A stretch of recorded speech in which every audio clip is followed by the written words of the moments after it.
It is. Alrighty. Hello to everyone in the chat. The chat. Chatteroony. Chatski. Jet skis.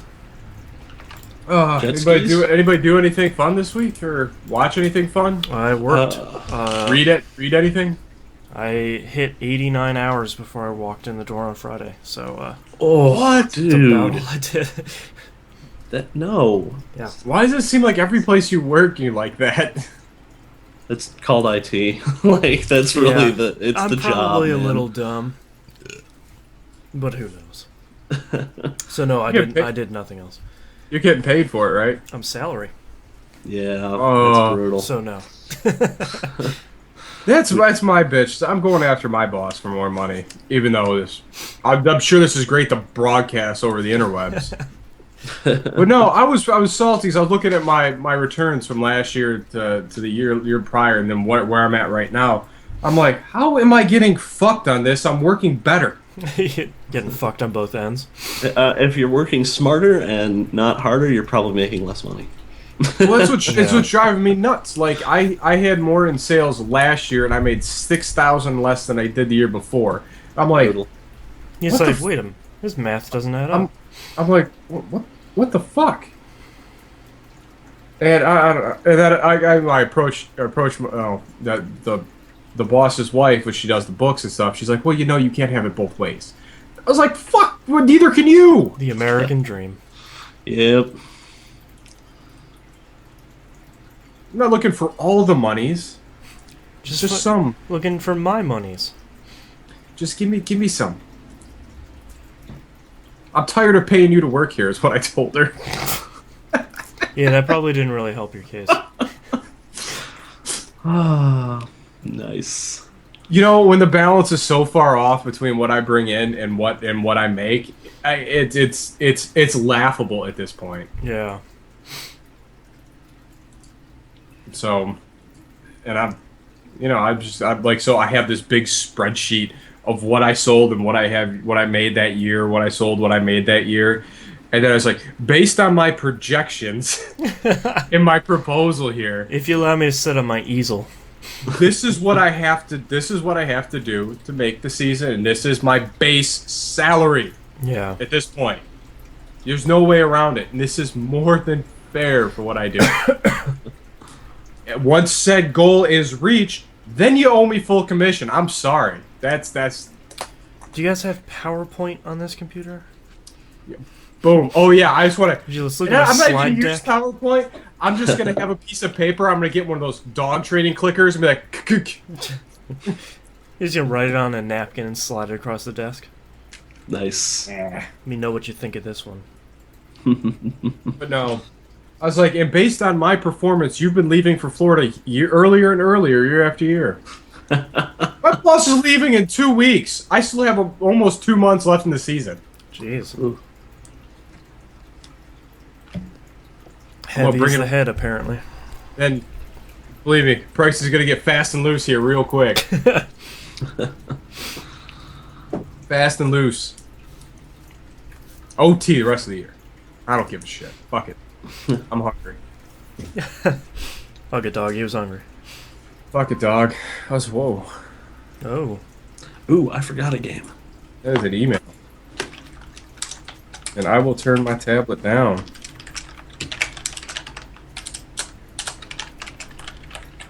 Why do I always forget what side the volume is on this?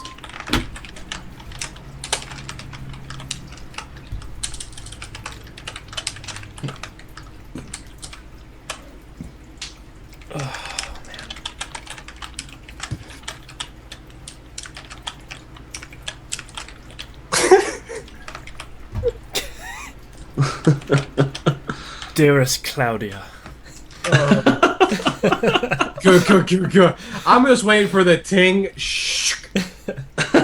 Well, the best part is I have switched keyboards. It's just me. It's just Yeah. it's an aggressive Hold up, type. wait, hold up. I busted out my razor again. Oh. Yeah. Sleek. Ooh, This is hold a on. little- Let me see what. Oh, no, that's not it. Warning. Oh, yeah, that's my Warning. favorite feature. Look what's lit up. Ooh. Oh. Yeah. Yeah, I just like the entirety of it to be. Oh yeah, yeah. And I don't pound on the keys, so mine don't sound so. I'm surprised I I just don't go through the desk. I suggest you have you pick up a Satec because they have a nice soft strike. Soft strike. That's what the ladies call me. Soft strike. I'm writing that down. I'm writing that down. Soft strike. Yes. Soft strike 2013. What?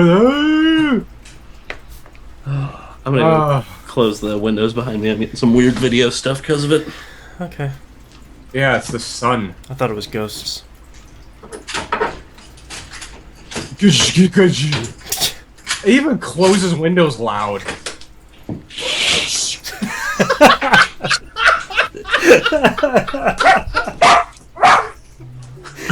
What happened there? Oh shit. What? Yeah, that's what you did. I'm dying. What? I can't take much more of this. Oh god. Turn around for a minute and Knobs is dying. Oh, I'm nauseous.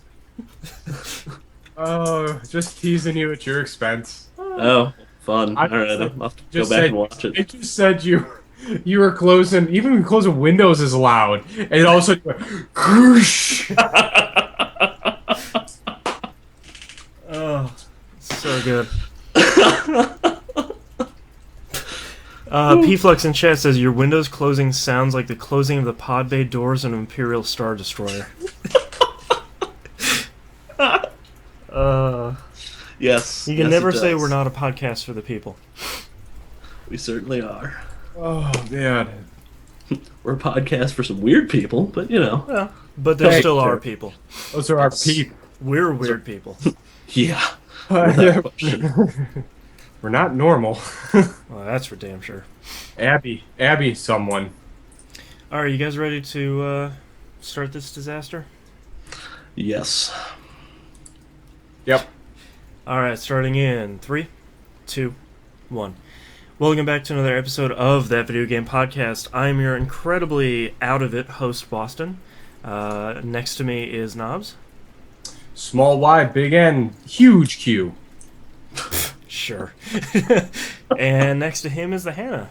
Hey, what's up? He is also under the Realized weather. that joke wasn't our podcast safe, so True. sorry, Dennis.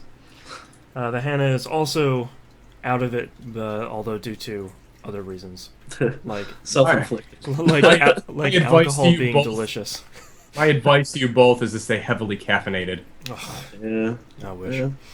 All right, let's get into what you've been playing. Oh, our winner for our next game TVGP game club game is Game? KOTOR, won by 1 vote, 12/11. Bulletstorm, Oh, so close, my peeps! Thanks, everybody. so close. You guys hate fun. Yeah. Well, if you want to play KOTOR, it's also available on iPad for Ooh, like did not know that. $3, and pretty much everything else now. So go get your And you get the KOTOR on. trailer for Ghostbusters in the thread too. It's true. Oh yeah, I saw that. All right, let's get into what you've been playing, Knobs. Alrighty, play some more Left 4 Dead 2 on Monday Night Game Night, back on the W train here. Holly made a triumphant return, even though she was on the losing team though, but whatever. Well, you can't win them all.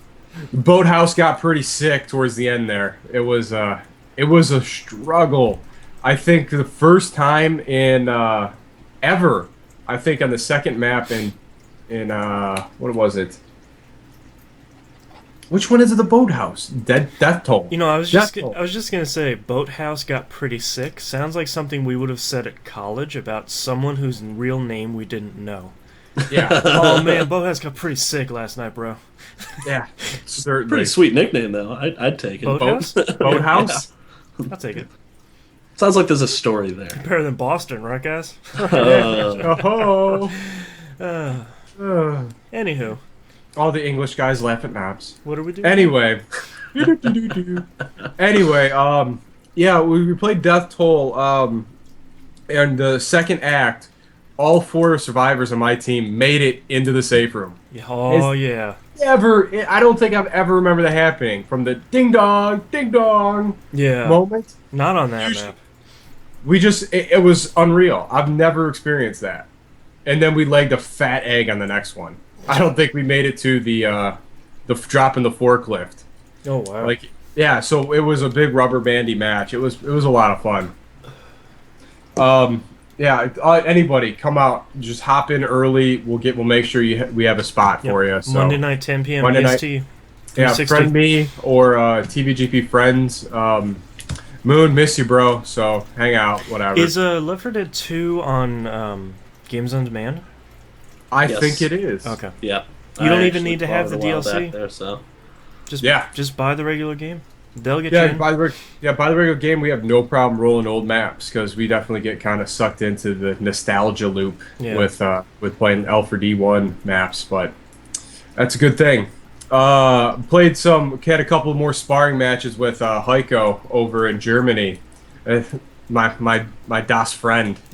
Your DOS BFF. Yeah, we have, dude. It is brutal, the matches we go through. I would give you stats because I remember the first time. I think I was 12 for 17. Nice. Or that was last week. This week, I think I wasn't quite that good, but I was above 50%. There you go. I think both times. And I feel bad. I've been on a catch rampage like you wouldn't believe. Yeah. Like it's like I know it's coming before it happens. He's stop it. I'm feeling my Stop it. bones. Stop it. Stop it. He just keeps yelling. We fought a couple random guys. I think one of us beat us both once, and then we both rolled him back-to-back times, then he quit. Oh, you guys didn't play a tag match or anything? No, we tried. We did a tag match, we lost, and then we played again, and then we both got better characters, because I got stuck with Sarah, and one of the virtual fighter characters, and he got stuck, I think he got Stephanie, or whatever her name is. Big, heavy chick. I can't remember her name. Not heavy, but like... Rachel, yeah. She's tall and fit. Yeah. There you go. She's a heavy character. Exactly. Yes. A class. Yes. She's a bulldozer with boobs. That's probably not a... Thank you, Hannah. Click, click.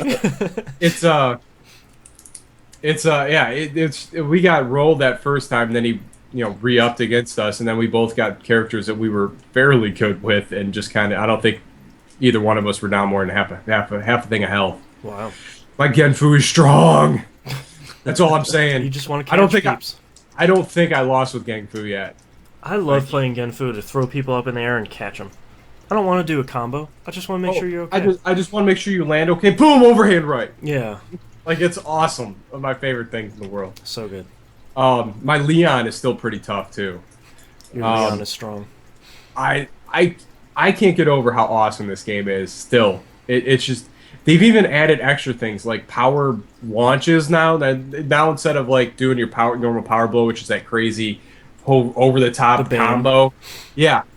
Well, no, now the Bane actually does super damage, and it's awesome. Great. Now there's like, he hit me with the power launch, which literally sent me tumbling like I was doing a 3890 in the air. like I was spinning so fast. Is he gonna change shapes at this point? Am I gonna lose legs? Is he gonna go light speed up there? Like I'm sitting there, ludicrous speed is what he was spinning at. But it was just like I was waiting. Just I don't know. It was crazy. It was crazy. They added combo training into the game, so now that's even crazier. People are trying this off the wall combo stuff. Oh, so it's not just normal moves anymore? No, you have your normal moves that have kind of I'm gonna say intermediate style combos in the play, and then there's combo trading, which is like elite stuff. Oh yeah. Like it's like I'm gonna put it like, what's it called? I need a new adjective other than like. Similarly to put it akin to Street Fighter 4's training mode, where it gives you those couple basic things, and all of a sudden it flips the coin. You're like, what? That's 19 buttons. I don't know how that should even look. Well, it's a lot like Blaze Blues. You know, when you're like, okay, I'd learn how to jump, I'll learn how to walk. Oh, that's a pretty easy combo. Oh, the whole combo is the side of the screen. And then It's literally... you hit the back button to show you what the combo is, and like, this should be great. It's like a 5,500 hit combo. It's just like, this is step 12 out of 30. Yeah. I'm tapping out. Like, where does that go from there? Do I go into page 2 of the button import? Yeah, do I throw the moon at him? Like, what's going on here? But I mean, seriously, some of these combos are sick nasty. Yeah. There's the new chick from the Ninja Gaiden 3 game, which I didn't even know she was a person in the universe, but she's the new ninja chick. Sure, all her combos are based off of bouncing off the character. Oh wow! Ooh. So she just up in the air, boom, boom, boom, boom, crazy throw, and you're a quarter health gone. That's pretty cool. Ooh. It's insane. It's a good balance to someone fighting like Hayane. Yeah. It's I gotta throw it's that a great game. out. It is fantastic. I think that's $40 well spent. Oh yeah, especially if someone hasn't played DOA 5 before. I mean, the amount of content that's in there for $20 less. I mean, and there's still all that DLC. They're still coming out with more DLC. Wow. It's really great. There is this game out of any game that I think I've played in a long time is really questioning myself getting a capture card. Because I really think watching Heiko and myself fight, I think that'd be pretty entertaining to catch some of the just the sheer intensity of the fights that we have. I'm not saying we're the best, but man, is every round. But you put close. on a good show. It's a fantastic show. I think it's awesome. I can't I've saved out of the 3 sparring matches we've had so far, which we're probably averaging 20 to 30 fights, 3-round fights. Mm-hmm. We're almost going to the 5th fight every time. Wow. Or 5th round every time, and it's literally capitalizing on a missed opportunity that someone else made up. Yeah. Or we both get stuck in that mindset, like, I really want to hit you with this move, and that's all we're going to try for the whole fight. Yeah. Like, he does these Sunu drop on me all the time. Of course. Like, I go up in the air, it's like, oh, I hate you.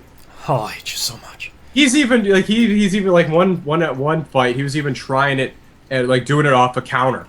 I'm like, and then he pulled it off. I was like, oh. Oh, we're no longer friends. But it's all in good fun because it literally at the end of it, like my anxiety gets so like I'm so amped by the end of these fights. Like you almost need like the 3 seconds isn't long enough to calm down for another round.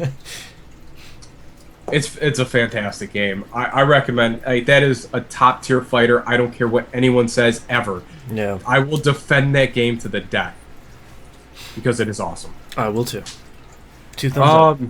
Lastly, I played some more pooped on more of GTA 5. Yeah, Nice. I spent basically my entire day yesterday playing that. I'm still trying to beeline my way. I was gonna play it all day yesterday, but I got roped into playing some DOA 5 and laying in some Smackdown. But for the most part, I've been kind of beelining story missions at this point. Mm-hmm. I've done a couple Stranger Folks missions. I think that's what they're called. Strangers and Freaks, I think. Yes, that's it. Yeah. Did you find the guy that's trying to legalize pot yet? No. You need to find that guy. Amazing. Because Who's his mission as? everyone. Oh, okay. Because like here's this guy's like, hey, you want to drag? And Franklin hits it. And he's like, what is this? And Michael goes and runs into him at that park with all the weird shapes and stuff. Mm-hmm. He's like, man, it's been a long time. Screw it. And he goes, acid trip. Why not? Amazing. Gatling guns and aliens. Great. Trevor's is even better because he's like, dude, I can't smoke that. It's gonna mess up with all the speed I'm on. Trevor. Classy. One of my random switches in between characters, I found Trevor on an island just off the coast of Los Santos, passed out in his underwear with a whole bunch of bikers all passed out around him. Great. And a big blood stain on his back. I don't know where it came from. I got one yesterday where I switched him, and he was in an alley in the middle of like the industrial area, passed out in a dumpster. He just crawls out, and he's like, "All right." Well, I love every time you switch to Trevor, he's a little stumbly Yeah. and kind of has that little bit of motion blur every time he moves. Yeah. Nice. The last thing I did in that game yesterday was I finished the second heist and then the mission right after that. Did the Trevor's heist? Yeah, that was the second one. Oh, and then so- I finished the one with the masks right after that. I loved. Which mask did you pick? I bought 3 different monkey ones because I thought they'd be funny. Yeah. Nice. This game is so good. It's you know what? fantastic. You know, I was thinking a lot yesterday, sort of critically about the game because I think a lot of people have had problems with the GTA games trying to balance themselves. Because Knobs, I know you've played GTA 1 and 2. Hannah, Yep. did you ever play any of those early ones? Briefly. I never played them for any sort of extended period of time. Okay, if I remember correctly, back in the day, I finished both of those games, which is an arduous task. Yeah. So Those gangs are just ruthless in the Yeah. back half of 2. those games kind of aren't great. But the thing about GTA 1 and 2 is it was always kind of fun and kind of goofy and dumb. It never really ever took itself seriously.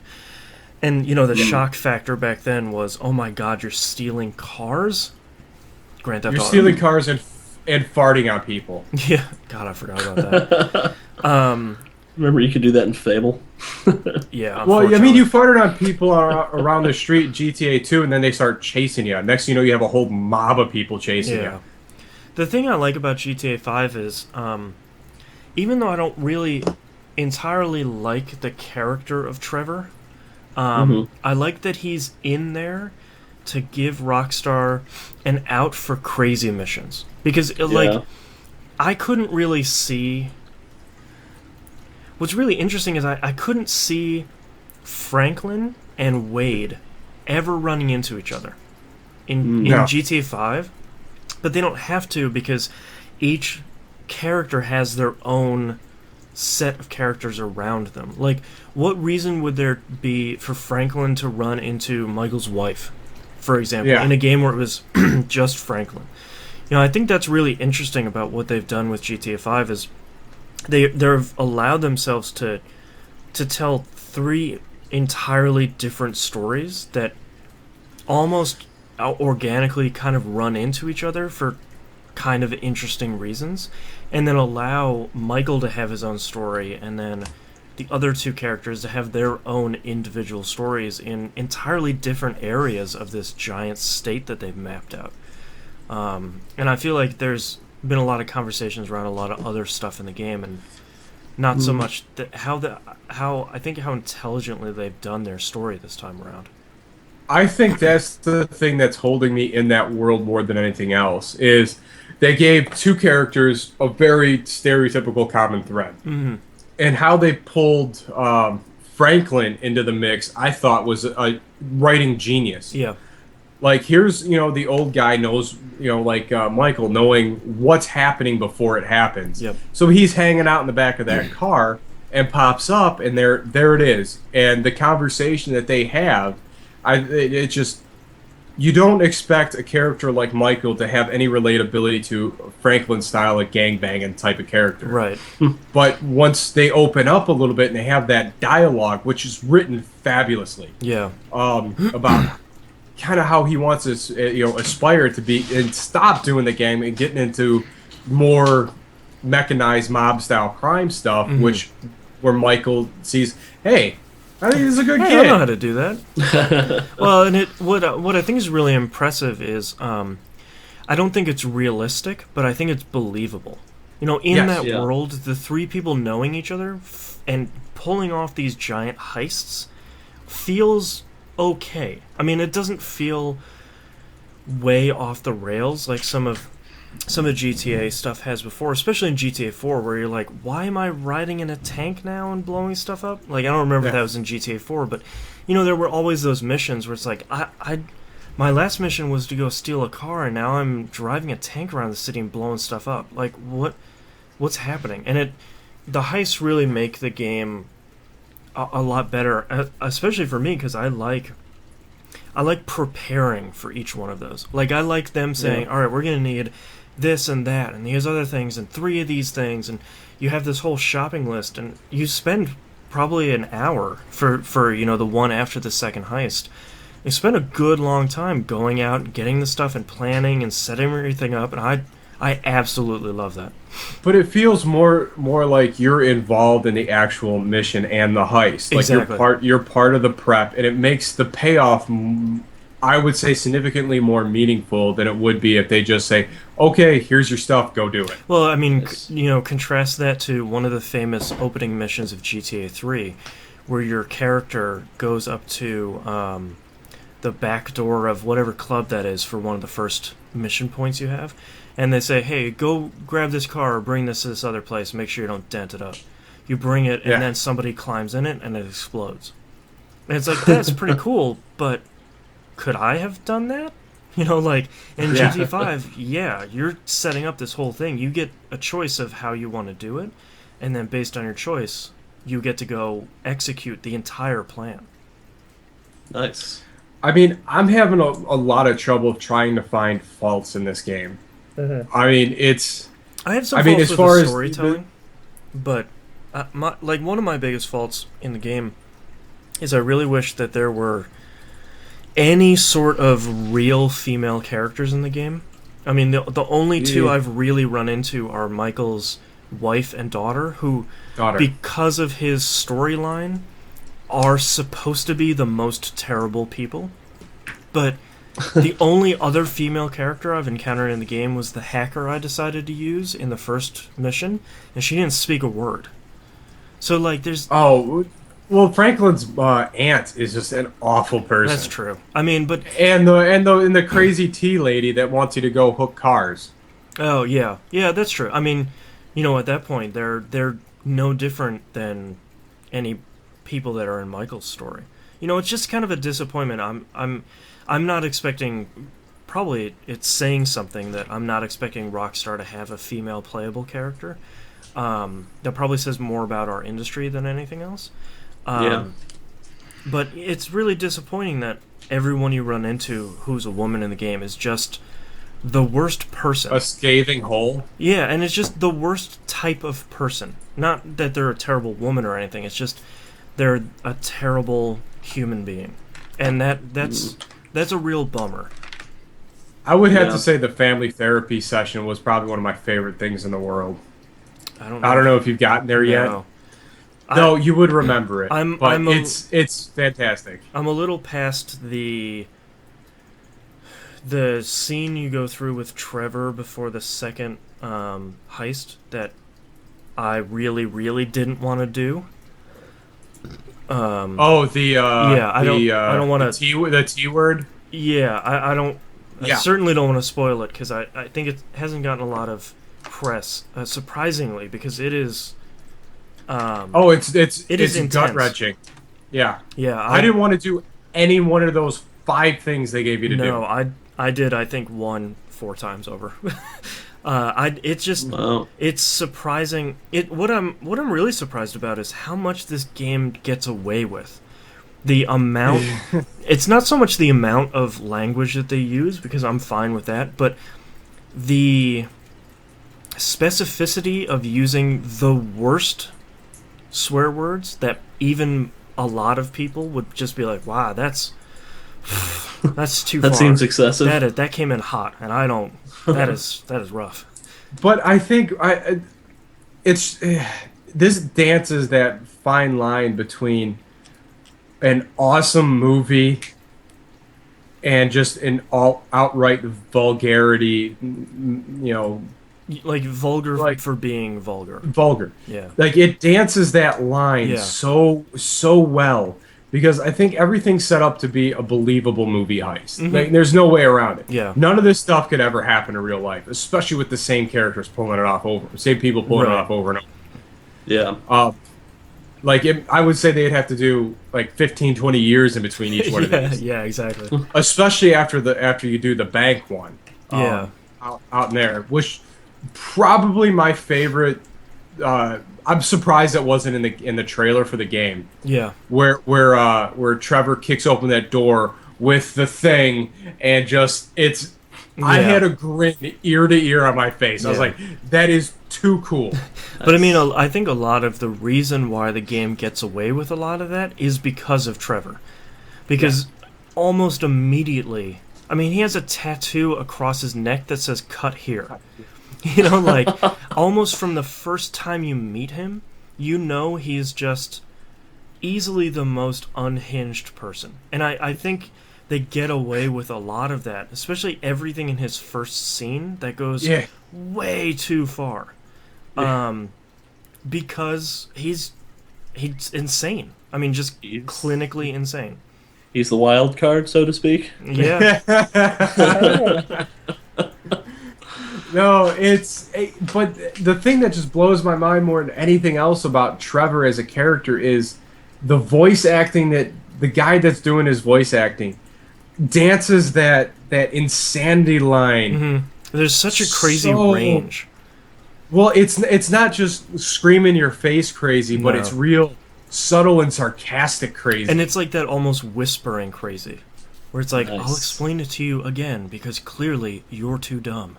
And it's just like, it's crazy. Orzo315 in chat says, how do you guys like the soundtrack in GTA 5? I think it's it's on the nose. I think it's much better than GTA 4's was. Honestly, I've been listening to that country station almost nonstop. I've been listening to the classic rock station. I'm sorry, when Risky River comes on, I'm so happy to be driving around in that game. Yep, just want to drive around the desert. I think the thing that really impressed me the other night is my girlfriend was sitting next to me while I was playing it the other night, and I was driving from sort of the downtown area to way out in the desert area, and about halfway through, I was listening to this talk radio station, and about halfway through, the electronic station switched to it, and I went to go look at the radio wheel, and all the channels were totally different. And it's because I had driven far enough away from downtown that all the stations had changed. I was just like, yeah, that's awesome. You know, that's a great little touch in that game. Well, the other thing that blew my mind is I was driving through the mountains and I went into a tunnel and my GPS cut out. I was like, I had that is happen the other brilliant. That is awesome. I tried to map a whole little. I was just going to one corner, and when I went in that tunnel, I was just like, It's great. I was like, that's a touch that it literally doesn't need to be there, but it's awesome that it is. Yeah.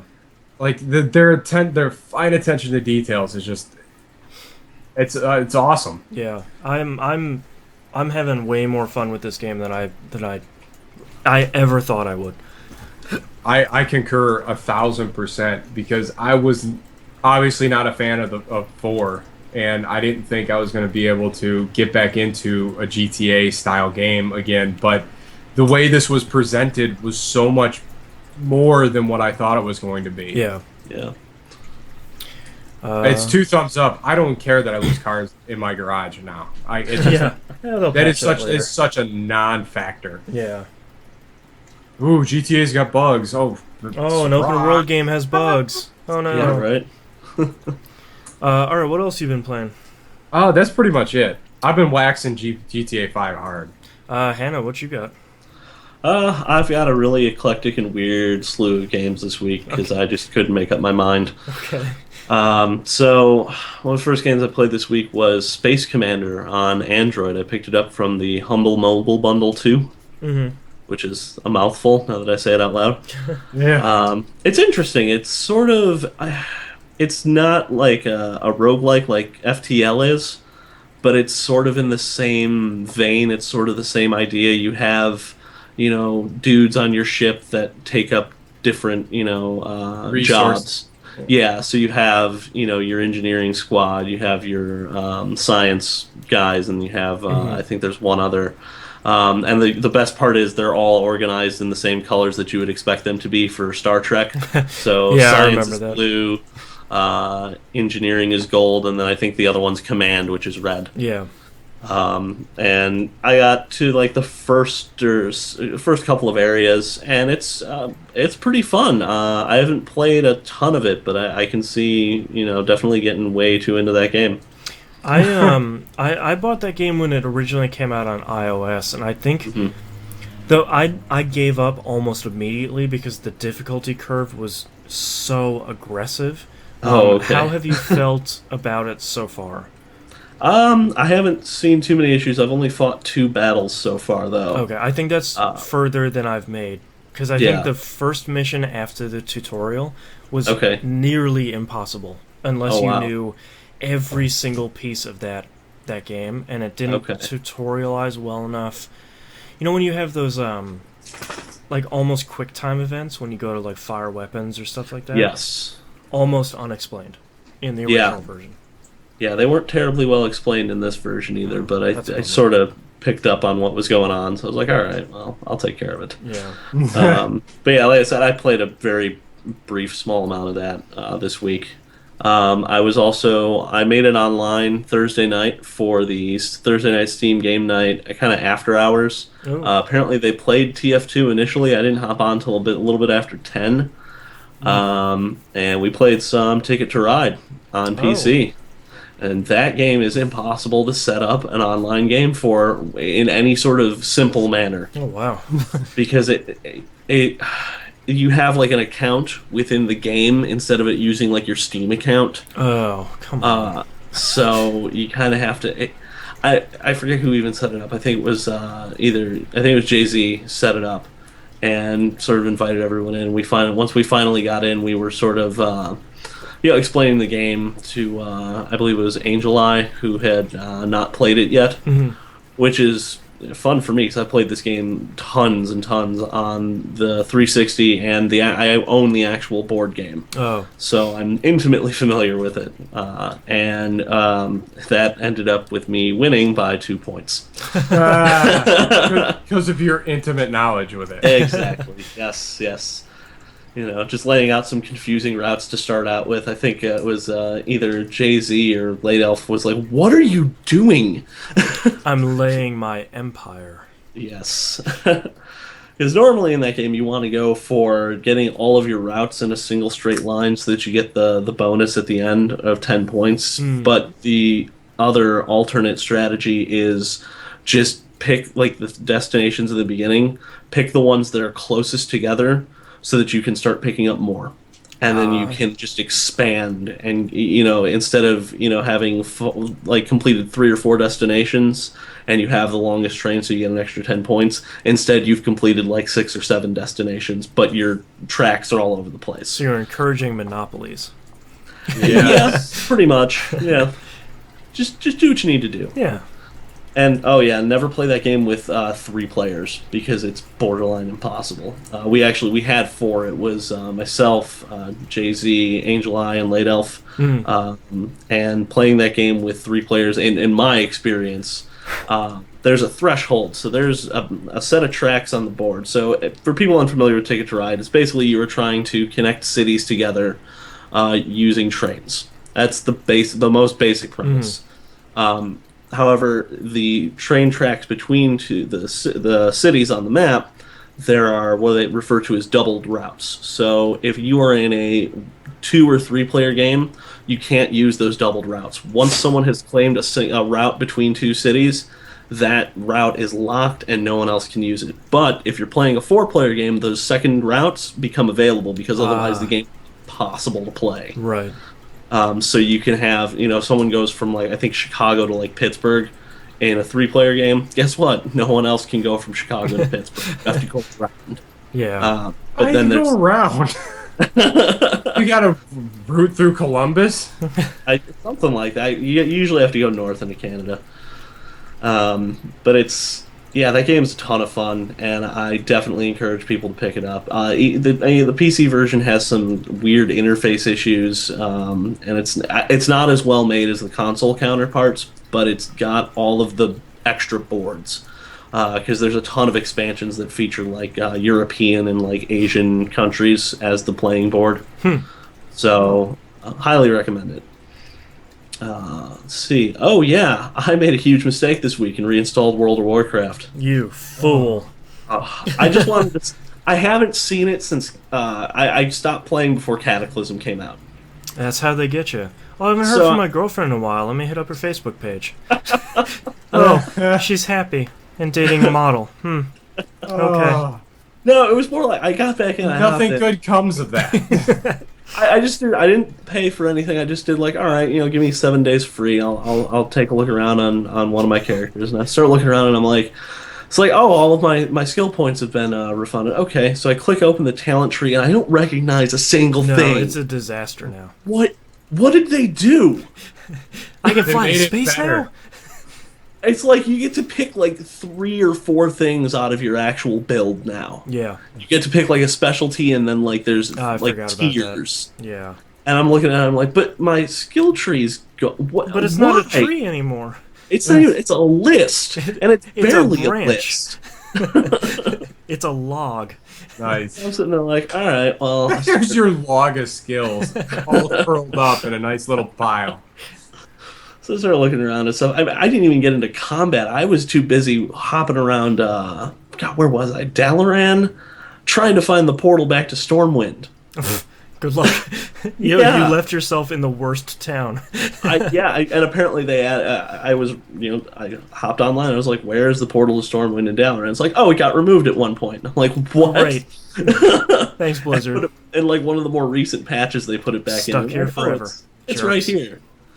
It's like, oh, why wouldn't you have that be one of the waypoints that the guards can give you? Because they can guide you to everything Or else. put it on the map? Maybe? Yeah, that would help too. They've put everything else on the map. Yeah. Jesus. I remember when you could only track one thing at a time as a hunter. You either tracked humanoids or beasts. Yeah. And you couldn't do all of them at once. The old days. Oh my My favorite thing when I logged in, and when Pandaren came out, I didn't really play until probably a month or two after that came out. Okay.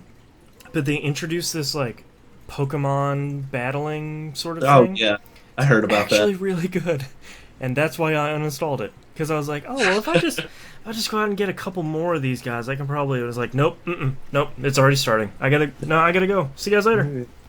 Yeah, so I logged back into World of Warcraft, and I guess you can't go home again if you've been away long enough. I think I think at this point, you almost need to start another character. Yeah, And just say like, let me see what the game tells me from level 1. Like I don't even. This is unrecognizable at this point. I don't have that kind of time. I It's really actually don't. much have that fast. kind of time. I probably shouldn't say that because No, next thing you know, don't you'll be curse. playing it. It's not a- It's way yeah. worse now. Whew. Yeah. Just Whew. 100 hours to get to like That's- level 20. That's terrible. Yeah, and a mount is like I a should million. really go gold. back in there and do a /played because I haven't No, looked you at that shouldn't. number. And, oh my Nope. god, Mm-mm. no, that'll be the thing that makes me You just uninstall set it. your computer on fire. Yeah, while it's trying to calculate it, it's like, hold on, I don't think I can count that high. Oh wow. Yeah, and here's the funny part: the reason this all started because I wanted to go back and play a little bit of Diablo 2. And I had the fun experience of trying to get back into my Battle.net account after having my authenticator unsync. Spoiler actually- alert: you didn't. Oh no, I actually did get back in, Oh. but it was like they were like, "Hey, we need a scan of your driver's license," and I'm like, What? Yeah, that's how. "That's the only way you can remove the That's authenticator." the danger of the authenticator is if you Yeah. if you don't disconnect it from your account by yourself, Blizzard needs a photocopy of your driver's license. Yeah. Well, and the kicker for me is so I use LastPass to store all my passwords. And I made, like, when I first got the authenticator on my phone, the first thing I did was save those 2 numbers that they give you so that you can resync it. Yeah, the numbers And that guess say what? "don't lose these numbers" and you don't know where to find them again. matter. It did not matter one bit. I tried to resync it. I tried everything I could think of. And it just didn't want to work. So I was like, all right, I begrudgingly sent that to them, and they fixed it within a day. Oh, that's not bad. But then I That's a had to good turnaround. reset my password like 4 or 5 times because I had been trying to log in so often and it not working that they're like, yeah, there's a ton of suspicious activity on this account. We're locking you out. But all I had to do was reset my password to get back in. So Security. Yeah. So I played a little bit of Diablo 2 after I finally got access to it. And yeah, the game's still fun. It's not as it's I just kind of wanted to do a comparison between that and Diablo 3 and spoiler alert, Diablo 3 is way more fun. Yeah. Yeah, Diablo 2. When Diablo 3 got announced, I think it went back to Diablo 2, and I did. Right outside of, I think it's New Tristram, you do that first dungeon, that Den of Evil or whatever. Yeah. Where you're fighting all those quill boars. And Yeah, those dents. I got through that, and at one point, they were like, okay, well, you're almost done, but, you need to clear out every monster in this den. And I was like, yeah, I have. And they're like, no, there's still one more. Where is it? Oh. And I was like, I Yeah. don't know. And I wandered around for half an hour in the tiniest dungeon ever and didn't find it. So I was like, yep, I'll see you later. Uninstall. Yeah, so I played that for a little while, and it's Diablo 2. It's still a good, entertaining game, but I got Diablo 3 to play, which is the next thing I played. Yeah, I am now finally on Act 3. nice. I think I finished the quest where you have to relight all the beacons. That was a bear. That was like That's okay. easily the worst quest in that game. Oh, really? Yeah. All right, that's as bad as it gets. Yeah. Sweet. I missed one at the very beginning of the level, Of course. and Diablo I get all the 3. way around, and I'm like, "That's the last one," and it's like, "No, it ain't." You missed one. I go, It's always "Okay, is it me or is it always the first one you miss? Yeah, totally. It doesn't matter So what game it is. It's always the first one. Well, I start scanning the map. I start scanning the edges of the map for like a faded area, and I'm like, where's? And it's like I keep going down. I'm like, oh, it's right. I should have just gone left. Oh, yeah, it's like right next to where I started. Yeah. So get back there, and all that fun stuff happens. I didn't get to play much of that this week, unfortunately. But man, just pick it up if you haven't played it yet. If you have a 360 and you're even slightly interested in it, it's a ton of fun. Yeah, I heard the 360 and PS3 versions are both on par, so. Yeah, they're just rock solid, and I think really the kicker for me is the fact that you have that direct control over your character Yeah. rather than click to move, and that makes all the difference for me in Diablo. Like that went from like oh yeah, I'll play a little bit of it to it's 5 in the morning, I gotta go to bed. Yeah. Oh wait, no, I'm just gonna go to work. Forget it. Apparently the demo on 360 and PS3 is actually really long. You get Nice. through like the majority of that entire first dungeon on it. So if anyone is curious about it or hasn't played a Diablo game, download the demo. Yeah, I started with the demo and I ended up just picking it. And you can import your game from the demo to the full game, Nice. which was awesome. Which is why I ended up that's probably the only reason I ended up sticking with Barbarian. Otherwise, I would have totally gone Demon Hunter. Yeah. Let's see. I think that. Oh no, almost forgot one. I started KOTOR, our Oh. TVGP Game Club game this morning, and man, I forgot how tedious that first part is. That's a rough beginning of that game where you're like, oh, I get to be Yeah. a Jedi, right? Nope. Nope. You got 10 hours? Yeah. No, It's not that that's the bad. part that drove me out of that game. I don't know how many times. Yeah. Yeah. So, for those of you who haven't played, just power through that part. Just Yep. get past that barrier, and everything gets better from there. And it's not a third-person shooter. No, it's not. It's a D&D game. Yeah, which is actually my next point. Like, if you look at the stats on all the weapons and you look Yep. at the combat systems, I'm like, oh, I'm playing D&D with Star Yeah. Wars characters. This is awesome. Yep. But yeah, I'm looking forward to getting back into like the meat of that game because the beginning of that game is just like whatever, and I need to just kind of get past the whole terrace portion. Yeah. I'm trying to remember, like I can't figure out quite where I'm at. Like I've gotten into the lower city. Actually, no, I got into the lower city. Now I'm getting into the undercity. The Which is- lower city. The lower city. The seedy underbelly. Yes. Ugh. Yeah. Hey, Star Wars. Your terms are still kind of dumb, even though I love you. Yeah, but it's still fun, and I think the last mission I tried to do before I ended up logging off and just going, yeah, I think that's enough for today, is when you get to the doctor in the Undercity that's quarantined the people that came down with the rat ghoul infection. Yeah. You're all like, 'cause I'm going light side, because why not? And I'm all like, I'm gonna save those people. No, I'm not. No. Zap. Nope, that is not going to happen. Do not care about them. Nope, not at all. Not at all. But that is all I played this week. I played a little bit more Diablo 3. I finished my normal playthrough. Nice. I think it was at the beginning of the fourth act when I stopped last time. And fourth act is just so not short, but it's very fast paced. Kind of a flash in the pan. Yeah, sort of. I mean, it's not very short, but typically your character's so powerful by that point Mhm. that everyone up to actually fighting Diablo is actually pretty easy. Okay. And each area isn't terribly big, so you're just sort of. I don't think they wanted to stretch out the last act when they didn't really need to. Okay. So started back on whatever the next difficulty is, Nightmare, I think. I think so. I don't know. So starting off on that, and just sort of marching back through that game. I've seen so many people online saying like, "Yeah, I finished Diablo 3 on normal. That was pretty fun. I guess I'm gonna go play the next game." And I was like, "You haven't even started. Yeah. Like you here's Diablo. Diablo doesn't end until you've played that game about 30 times. Yep. Like that's not a one and done game. Like play the wizard. Who No. cares? Play something Yeah. else. Yeah, play a different class. Get your Paragon level up. Let's do this. Get your Paragon on, girl. Yeah. Yeah, but I echoing the same things that you said. Totally great. I think this is the version for people to play. Yeah. PC version's still great. They're closing down the auction house, coming out with that expansion, so it's going to be even better.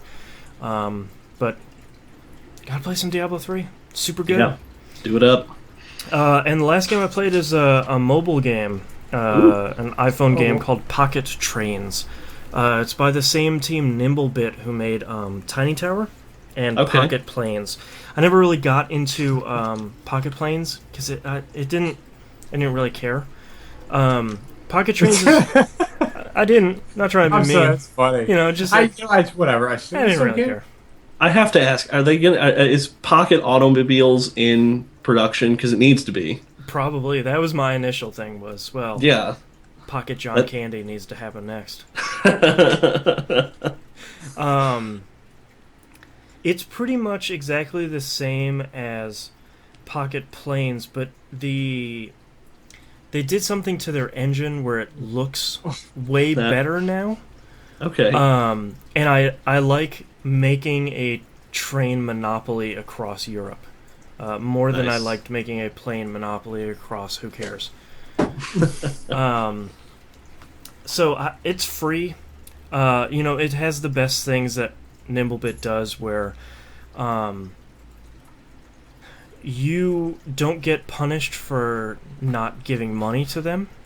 A lot of mobile games that have microtransactions, like this one does, a lot of mobile games will be like, oh, well, guess you can't really play more today unless you cough up some cash there, bucko.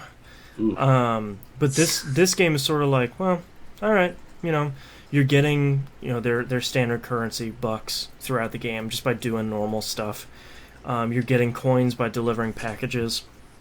And if you want to throw the money, great. If you don't, just wait a little bit. And it's not a ton of time in the beginning either. It's not like, well, I guess you've done all you can with your 2 trains for 24 hours. It's sort of like, no, you delivered some stuff and your trains are running low on fuel, so it'll be about 5 minutes until they're refilled. Okay. That's the sort of reasonable stuff that I expect out of microtransaction mobile games. Because if I want to throw a bunch of money at them, which I probably will eventually, because I like their games, Yeah. I would rather have the option of supporting them by doing that, by saying like, yeah, I'll throw you $5-10 every once in a while because it's a great game and I don't have to. But if I have to, then I'm not really interested in having anything to do with playing your game, because I feel like I don't negotiate with terrorists. iOS games. Don't hold my games hostage. Yeah. I don't understand a lot of. I mean, and I think, not to insult any mobile game developers, but a lot of it just smacks of greed. A lot of it is just sort of like, well, you made a couple moves today, but you wanna keep on playing. You better fork over a couple of bucks. It's like, I think they just see that as a vehicle of revenue than anything else. That it just doesn't really matter that you're playing the game or not, but they just want to get nickel and dime you till that's all you want to throw with that money. If they can get $2 off you, they won. yeah. Yeah. I mean, I just think of it the other way, and maybe I'm an odd case in general. That I put a lot of money towards Tiny Tower when I was playing it because I didn't have to, or because I started getting impatient at the very high levels of the tower, where it's gonna be like, okay, this thing costs a lot of money, and either I throw them $5 and I get way more than I need, or or the dog will start rubbing its face on the floor because it's weird. Or I can wait a whole bunch of time to. I think at some point the pendulum swings the other way between money and time. I'm really out of it, so I don't know if I'm making any sense. Yeah, no, Okay. I'm sorry. Totally I threw a pretty big curveball there. Yeah, just really. I just hear nails scratching on the carpet. You destroyed my train of thought. Hey. Oh God. Okay, well that's all I've been playing, so let's take a break. Right. Woot.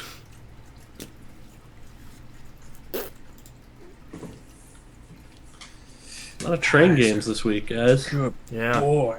Good boy, Samson. Good boy. Yeah, that's my buddy. Oh.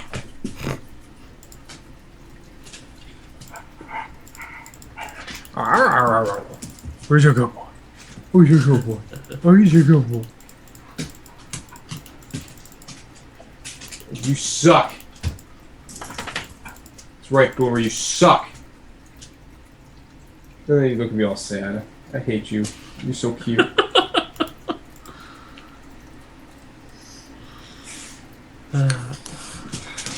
Welcome to the world of dogs. Yeah. Oh man, the fuckers got me in trouble though. Oh boy, what'd they do? Well, Megan bought this like rolly ball massager thing, Okay. and she had left it in the bed, like wedged in between the pillows. And I come home from work one day, and there it is, just chewed to shit in the middle of Just the living room. destroyed.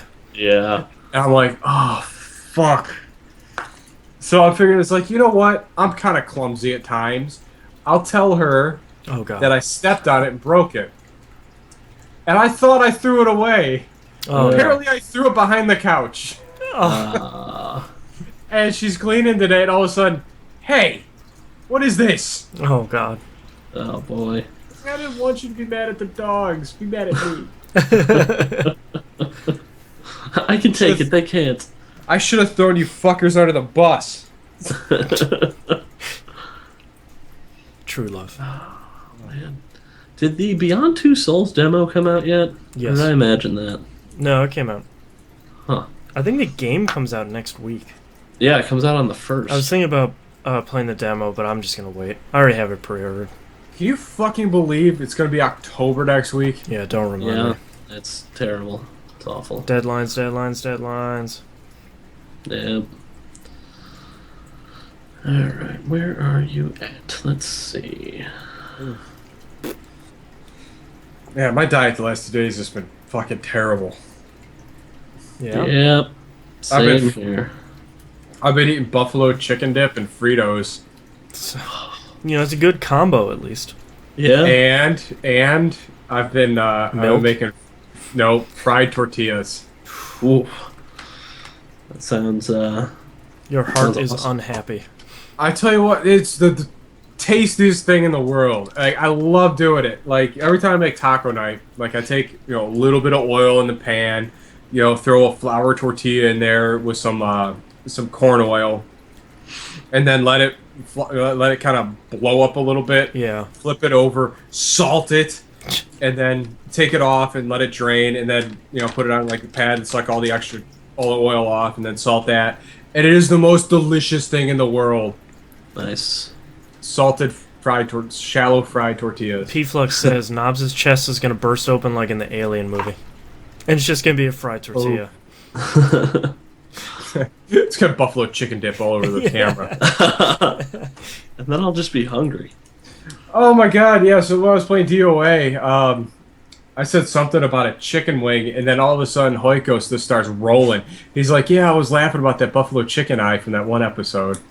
Oh, God. Forgot about that. That was good stuff. Because I was eating buffalo chicken flavored, those pretzel chips, and I rubbed my eyes. It's like, ah! Oh, God. I had the jalapeno pretzel pieces a few weeks ago. Those are tasty. Yes. Everything's tasty. It is. It's I all like it. fantastic. Alright, well, apparently the Beyond Two Souls demo is not on the Sony Entertainment Network store. What? Yeah, I'm not seeing it. Is it on the Vita? What? No, I wish. Hey? Huh? Alright, let's get this next segment going here, guys. Yeah, Yep. I'm just waiting for So I can go play GTA 5. I'm just waiting for it to load. Now I gotta move shit back in the garage. Fun. I have so many tools, it's absurd. I've been finding little piles of tools all over my house. And Megan's been doing nothing but yell at me. She's like, all you do is make piles. I'm like, I can't help myself. but I know what's in all these little piles.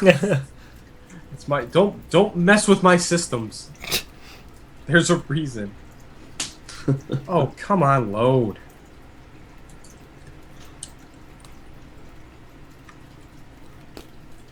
You watched Judge Dredd yet? No. I got it in like bits and pieces. I know the basic story. The new one's He real is good. the law. Yeah. He is definitely the law. Alright, well that just seems to be a flying douche, so I'm gonna do something else. The demo for Beyond Two Souls is released on October 1st. Okay. That's why it's not there. I'm a genius. Well, then what has everyone been playing? Oh, that's the early access demo that came out via GameStop. Of course it did.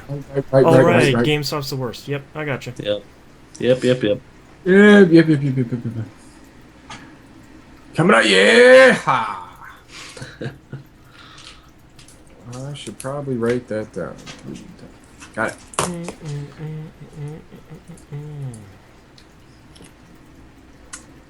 Alright, you guys ready? Yep. Yup. Alrighty. Ahem. I think I got the black lung top. You know what? I haven't played Hawken in a while. I should probably do that. Should you? I don't know. I kind of like that game. Should you? Probably. It's pretty good. Should you? Yes. I need to play with some peeps we know. I think that'd be fun. Alright, you guys ready? Yep. Yes. Alright. Ready in 3, 2, 1. Welcome back, everybody. We got releases. 310 to Yuma. US release for the week of September 30th, 2013. NBA 2K14 for the PS3 and 360 and maybe PC. Sport ball. Yep. Yeah. Orange Sport Ball. Let's get it specific here, Okay, guys. my apapologies. Yeah. Yeah. Don't Sorry, confuse people. I'm confused. I feel like I'm reading from a teleprompter looking at the screen. Ethereum Odyssey Untold, the Millennium Girl for the thirds. It's another hot Atlas joint. Hey. Yep. Some map making. Oh yeah. Cartography Yeah. the game. Rune Factor 4 for the thirds. I don't even know what that is anymore. It's a factor by 4. There you go. Legend of Zelda Wind Waker HD for the Wii U. It's so pretty. It looks real good in the stills. I don't I can understand. only imagine how good that game would look. I don't understand why Nintendo released the digital version like 2 or 3 weeks ago, and now the physical one's coming out now. Because So it makes people no forget sense. they own it and buy it again. Oh, There you go. that would have gotten me if I had a Wii U. There you go.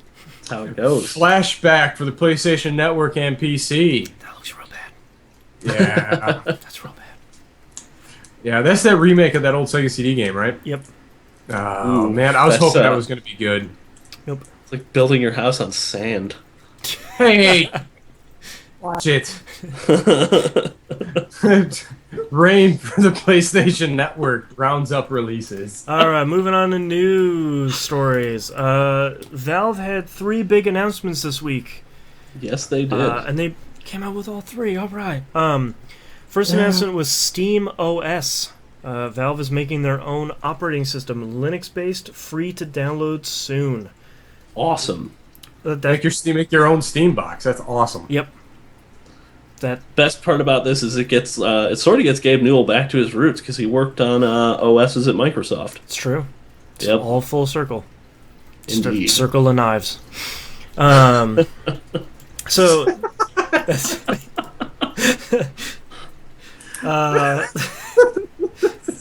so that one's pretty straightforward. So let's talk about the next one. Steam machines.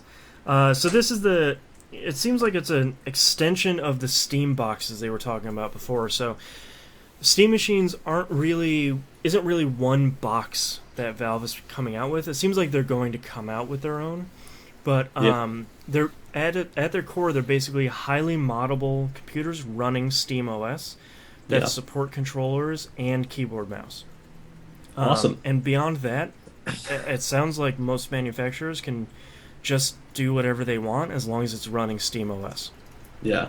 Well, and here's the cool thing about the combination of those two things. So with Steam OS and the Steam machines, you can have, since Steam OS is Linux-based, you're not going to be able to play all of your games on it. Right. But since you probably already have a beefed-up gaming computer in your house, Mm-hmm. you can just stream those games from your big beefed-up gaming computer via Steam OS on your Steam machine. Sure, yeah. Well, and Yep. I mean, the thing about Steam OS coming out is now a lot more game developers have a bigger reason to port their games to Steam OS, which should be Linux at that point. And AMD released some new API for their cards that John Carmack was talking about in tandem with Linux. He's saying it's going to be some big deal where game developers will have better access to the hardware I heard on about PCs that run Linux, so it'll be closer to developing for a console at that level. Yeah. I think that that's going to be a really cool step. I would love to have my PC being a dual boot machine, Rod, dual or a boot into Steam OS, and I just play games with all that other nonsense not running. Well, and the best part about Steam OS is it seems like it just fires up Steam in big picture. And nowadays, with so many games supporting the 360 controller, that's kind of all I want.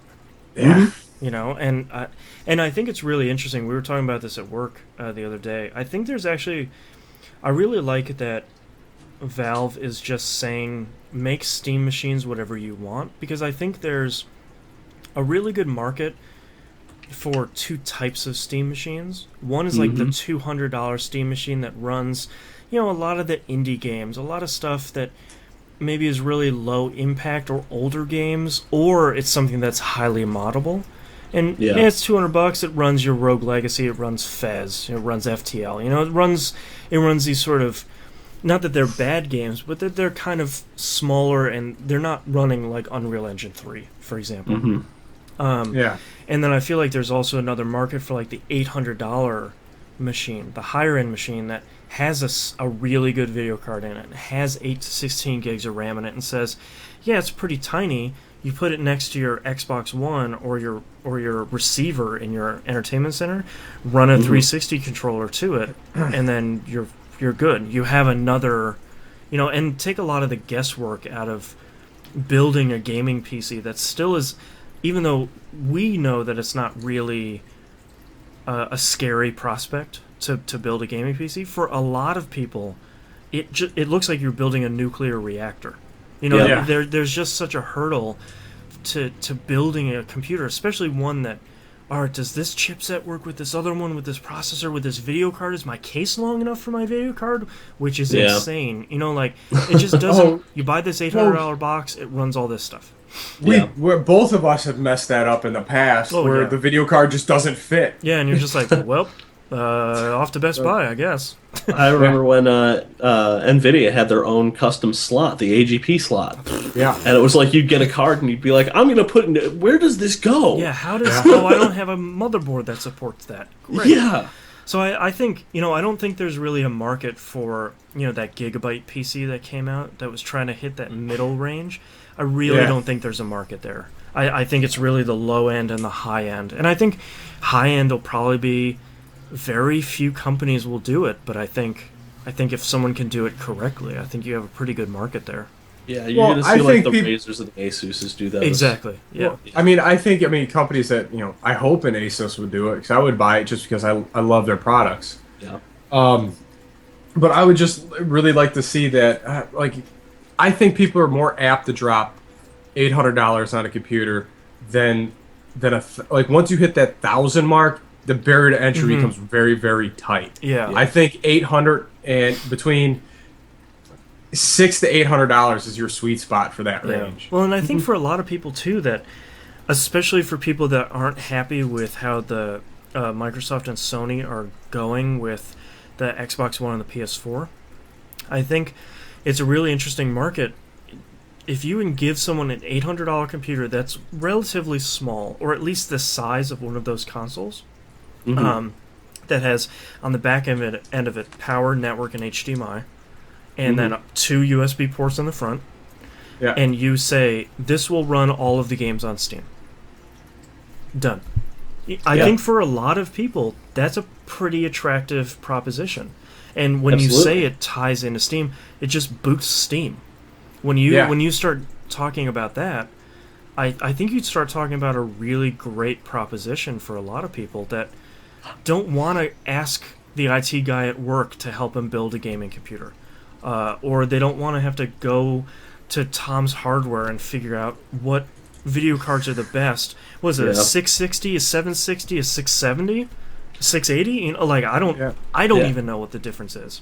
Actually, there's a great site out there, and there's not. They only have 3 of them right now. There's CPU Boss, GPU Boss, and SSD Boss. I like those. Those are awesome. Yep. They need to make more of those. Yeah. But the last key part here of Valve's announcements is they're making their own controller, their own PC controller. And when you look at this thing, it looks like a nightmare. When you first look at it, because it's Valve designed it. They replaced the analog sticks with 2 giant touchpads. Has a ton of buttons and a touch-based display on the front. What I thought was really interesting is they said, we wanted to get away from having the analog sticks because you can't play games like RTSs with analog sticks. It just doesn't work. And they wanted gamers to play any game that's available on Steam, no matter if it's recent or not, no matter if it has controller support or not. Like, you want to play Total War 2 Shogun with this controller, they wanted you to be able to do that. And you can, they say, with the 2 touchpads on it. That's an interesting idea, trying to, we'd have to double tap and drag. Well, with the touchscreen. Well, or maybe not, depending on how you set up the touchscreen. Yeah. Huh. Because it's I think it's really interesting that they have those 2 analog pads, those 2 touch pads, and then that touch screen in the middle for who knows what. The one developer that's come out and said that they've used it and they really liked it was one of the 2 guys behind Super Meat Boy. Oh, okay. He said he played Super Meat Boy and Spelunky with it. Ooh. And both of those are, you Those need are your tight controls to controls. be exact. And he said both of them, after they sort of played around with the controls a little bit, he said it worked perfectly. There were no problems. He said the learning thing that he had to overcome was, how when we use analog sticks we rest our thumbs on them? Yeah. He said that was a problem when he rested his thumbs on the 2 touchpads. So they changed the settings for it to say, well, only do something when I push it in, not when I just push my thumb on it. And then that seemed to work okay for him. Wow, it's that sensitive? Mm-hmm. That's kind of cool. Yeah. So it's like Go ahead. it's sort of like the difference between like a light tap on like a mouse trackpad on a laptop Yeah, and like a full click. yeah, exactly. Okay. Yeah, Got that it. sort of seems like the um, the way that they're designing these two touchpads is more like touchpads on like a MacBook where it's got Yes. Okay. those hidden buttons almost. Is that it seems like regions of it can be buttons, or depending on what type of game it is. If it's an RTS, maybe you control the screen movement with one pad and control your unit selection with the other. You never, or it just Yeah. turns into a mouse trackpad at that point. Who knows? So I'm kind of, I really wasn't expecting them to come out with their own controller when the 360 controller seems to be the de facto thing for controlling PC games. Yeah. But I'm interested in. I'm surprised that they were going the other way, saying, "Well, we don't want to make a controller. We want to make something that lets you play every game available on Steam, on the Steam OS, on a Steam machine." Okay. Sort of like finishing this whole cycle. Cycle of knives. Yep, that's how they do it. So I think those are really interesting discussions. I think those are really interesting unveilings. I know there's a beta group for Steam machines out right now. There's a very few things you have to do. The worst of which is play a game in big picture with a controller. So the rest of them are fairly easy. Nice. So join that group and get signed up. You could get one of the first 300 Steam machines from Valve. Very cool. Next news story here: China to lift ban on video game consoles. Ooh, that's China's- huge. This is very, very, very big. China's going to allow game companies to sell consoles in Shanghai's new free trade zone. The free trade zone is such a weird way of saying it, but it sounds like certain areas of Shanghai are going to be able to pass products, traffic, and internet services from the rest of the world. And it's going to be set up over the next 3 years. Nice. So it sounds like something that's not going to happen overnight. It's not, hey, congratulations, now we're going to send a shipment of Wii U's. But I think the article said that consoles were banned in 2000 over fears that video games had detrimental effects on the growth of children. So it's been 13 years since there have been game consoles in China. Official ones, of course.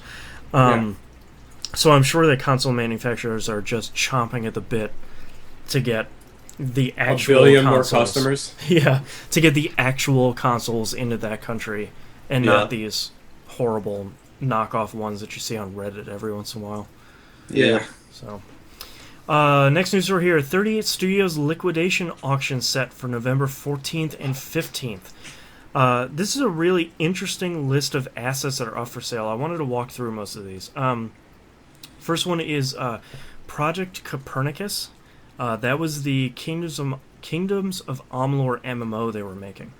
So no one really knows what state that game was in. There were a lot of rumors once 38 Studios closed about, well, we had to keep redoing it over and over again, and it was finally getting fun. But I don't know. I don't know if that's an actual product or if it's just a collection of code. Yeah. Kingdoms of Amalur Reckoning, of course, along with the Reckoning merchandise rights. So that's fairly straightforward. Rise of Nations and Rise of Legends from Big Huge Games, which, if I remember correctly, Kurt Schilling had a controlling stake in Big Huge Games, and 38 Studios was a publisher for them. Yeah. Catan for XBLA is also up for auction.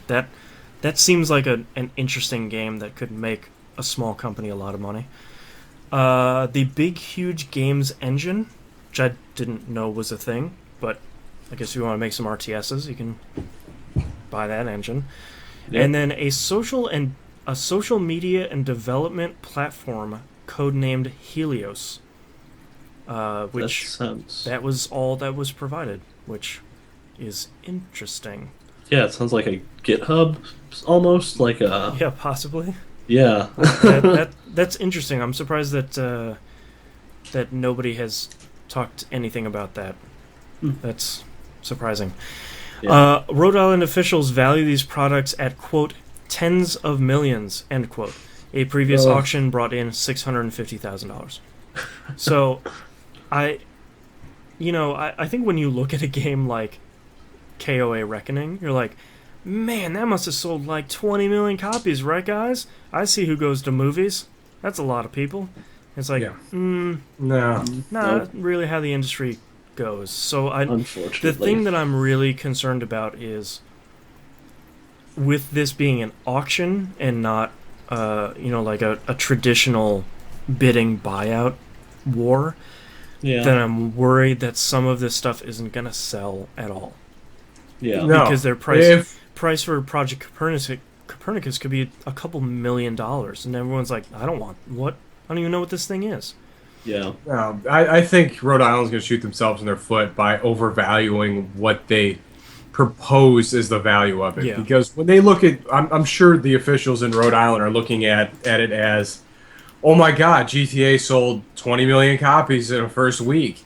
This must sell 20, 30 million copies the first week. GTA 5 made $1 billion in just over its first 24 hours. Yeah. So, I'm sure they're just like, well, we got to get some of that GTA cash. And it's like, you don't have that game. As much as I liked Reckoning and never finished it, you're talking apples and oranges here. I don't know anybody that's Absolutely. ever finished that game. It's so long. Yeah. Oh my God. That's 300 hours of games. Yeah. So we're gonna follow this one because I think this is this continues to be a really interesting story as it's played out this last year, and I want to make sure we keep following it because it will probably just be bat poops crazy. Oh, absolutely. Next news story here: no EA college football game next year. EA Sports general manager of American football, Cam Weber, says, we've been stuck in the middle of a dispute between the NCAA and student athletes who seek compensation for playing college football. Just like companies that broadcast college games and those that provide equipment and apparel, we follow rules that are set by the NCAA, but those rules are being challenged by some student athletes, end quote. As they should. I don't know too much about so Nobs, do you know much about the background of this lawsuit in general? The basic premise of the lawsuit is that the colleges and the NCAA are benefiting extremely well from the value of college football. Yeah. Yes. Rendering what the athletes do has no value to them personally. Right. They can't even go out and do a signing. They can't accept gifts in any sort of forms. I can't give somebody a case of beer without them getting in trouble. Yeah, and they That's certainly basically what can't it boils get down to. endorsements or anything. Well, and that's the flip side of the coin. If Yeah. someone's out buying that jersey with this guy's number because that person played that with that number, then that's honestly, that kid needs to have some sort of reimbursement for his Give him a little bit athletic of cash. prowess. Yeah. Well, I mean, they're saying, well, they get their educations. I'm sorry, but you see professional athletes that say words like "gooder" Yeah. in a TV interview makes me want to stab someone in the face. Yeah. So I think it's really interesting that EA is just kind of tapping out of the college football game because I know it makes them around as much money as it makes them for Madden football. So for them to have to say, because of your rules, because of this litigation that's been going on, we're bound out. See you guys later. It's the money aspect of what the NCAA brings is just Staggering. it's mind-blowing numbers. Yeah. Like you're trillions of dollars. Yeah. Yeah. Yeah, it's insane. So I'm really surprised that it must be a bad enough situation that EA couldn't find a way around it and instead just said, we're just not going to do it. Well, it's dicey situation with past royalties paid for the legends of professional football. Oh, yeah. The players' union just won a huge case against the concussions that the players had A suffered. couple $100 million. Right. Yeah. And it's it's unbelievable. Yeah. I mean, rightly so. If they're still making money off of their likeness and whatnot, pay out. Come on. Yeah, I think that seems fair. Absolutely. Moving on, next news story here. Rockstar details GTA Online. This is, I think, only a couple days away. I think it comes out on the 1st. So GTA Online will be unusable for the first couple days. Don't forget, anyone. Don't forget how many millions of people bought that. And we'll all be hitting GTA Online.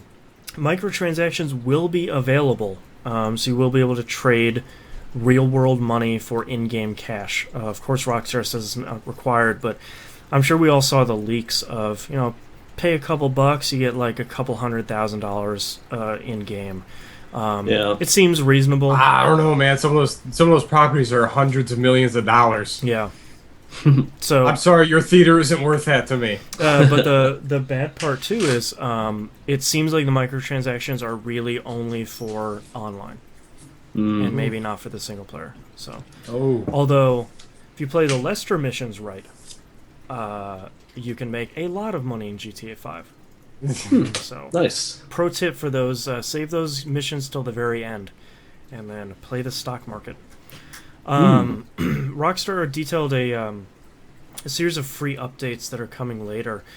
First one is kind of interesting. It's a rally type of race where two players that are playing together must work together in the rally car to finish the race. Nice. That's kind of interesting and sort of unexpected for that game. Yeah. They're going to put in some sort of capture the flag mode, which sounds pretty great. I'd play that. Yeah. They listed the Beach Bum Pack, which is 4 beach vehicles, over 300 new items, and a new pair of weapons. There's also plans to release a content creator, sort of like a Forge in Halo. Yeah. So people Yeah. can share their own races, death matches, all that stuff, which could extend that game forever at that point. Yes. That'd be cool. And of course, cooperative heists, Oh, which is Yeah. just it's the best news ever. so. What I've been surprised about is a lot of people are like, microtransactions in my GTA. Yeah, you know how they afford to get these releases for free? Microtransactions. Yep. So it is a necessary evil if you don't want to pay for expansions. Yeah. So that, I'm really impressed. They could have had GTA 5 land and not done GTA Online. It would have been fine. Or made Yeah. GTA Online a lot like how 4 was, which is just get in the world and shoot people, right, guys? That's fun. But the fact that it's this whole huge thing is, and for free, is really, really pretty impressive. So good on them. Yeah, definitely. Thumbs up. Yeah. And last news story here to make us feel super old. Myst is 20 years old today. I thought it was older. It certainly feels older. It's not even old enough to drink yet. Almost. Seems like it's drunk. Next year is legal. Man. Oh, Myst. How we will love and hate you. Yeah. All these Boom, 20 boom, years. boom. Yeah. But that's all our news stories, so let's take a break. Right. I'm Oh right my there God. with you. Yeah. I gotta go move some furniture. Right. Alright, let me pull up tweets here. Do we have any tweets? Questiones. Yeah, that's where it's at. That's where it's at. I got 2 turntables and a microphone. Where it's at. I want to give a rhyming shout out to dictionary. Green Capped on Twitter for helping us tell Rockstar that the text is too small. Oh, Nice. He sent a tweet that agreed with us and asked for their help. Nice. it is like I quit reading them at this point. Yeah, I can't see it. I can't see it. It's like Dead Rising in standard definition. Oh god, that was Yeah. awful. Oh, you go with Chappy, you can't read it either. No, you can't. Cause I'm a dog. I remember playing I'm a dog. Dead Rising in standard def and just wanting I'm a to dog. gouge my eyes out. I feel like I'm the only person on the internet that has never watched an episode of Breaking Bad. Yeah, I've watched like the first 5, I'm but a I haven't watched dude. anything beyond that. I'm a dude. I've never watched a minute of it, and everybody's like, "Oh my god!" Ah. Yeah. It's pretty good. Just saying. That's what I've heard. I should probably start on it now that it's finishing. Yes, That's it would been my be the plan all along. perfect time. Yeah, I'll just buy the whole 5 seasons or whatever in one box set and just call it a day. I love. Did you see the box set for it? Oh my god! No. It comes in this big, like little, miniature 55-gallon drum that opens up, and they're like little discs that fit in there. Right. And it's got a packet of Heisenberg, like and it's actual raspberry rock candy. Jeez. That's awesome. Amazing. I still have to find a Oh man, I'm sorry. I'm so excited now. I gotta find my Los Palos Hermanos shirt. Los Hermanos. All right, you guys ready to? Maris came in the office with a Bluth Bananas shirt on too. It was awesome. Nice. Nice.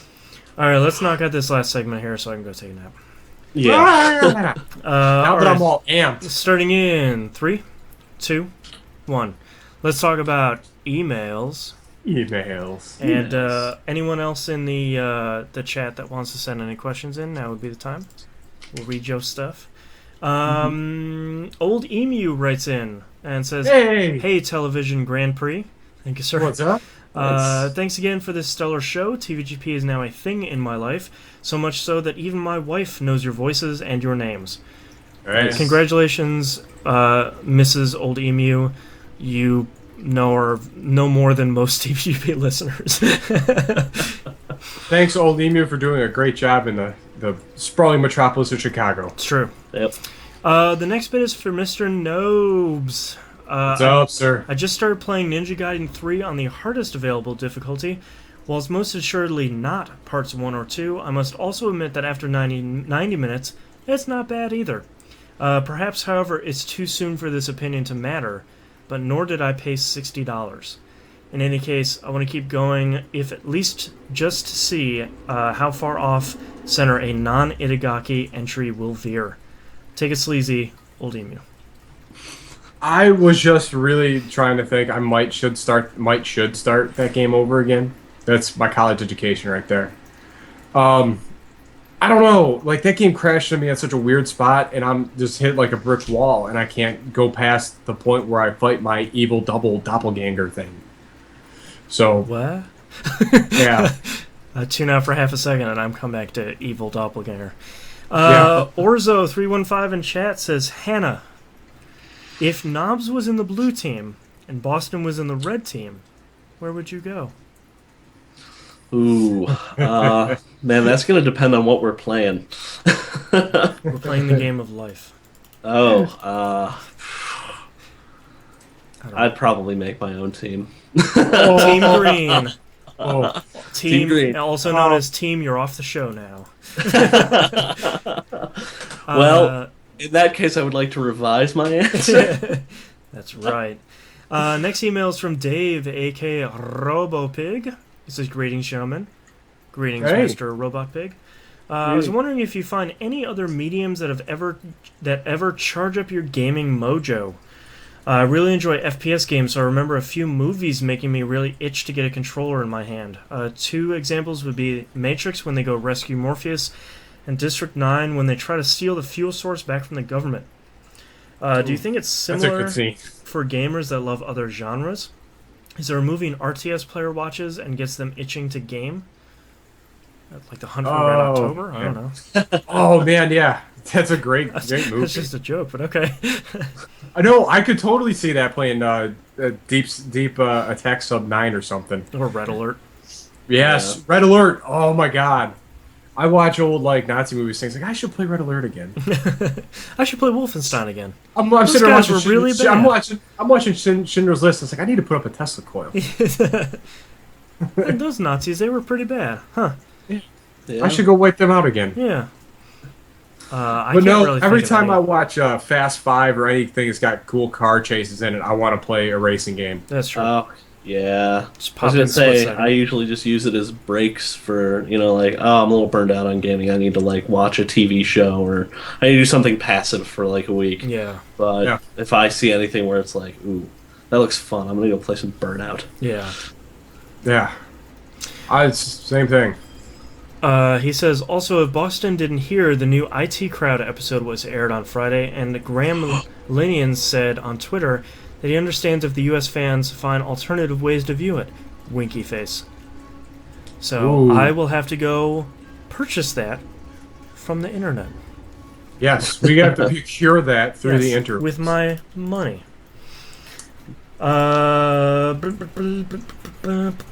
Next email here from Montag. It says, "Hey guys, Montag here. Sorry. Thought I'd chip again this week." So he has 6 questions here.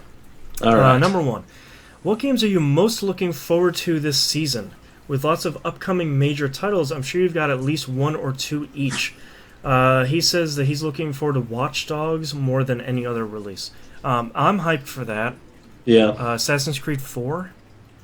I'm hyped for that because pirates Yeah. looks pretty good. Not enough. Looking good for me. Now I'm gonna draw a blank. I'm gonna bring up my Amazon open orders thing here real quick while we're thinking. Yeah. I don't know, man. I'm more pumped about movies right now than the games at this point. What sort of movies Yeah. you got on your plate? Let's talk about it. Oh my God, Thor! I can't wait for yes. Thor's coming out the 15th. Pacific Rim. I cannot wait to watch the movie 1,000 times. Yeah, I need Yeah. to buy that. I can't watch Gypsy Danger.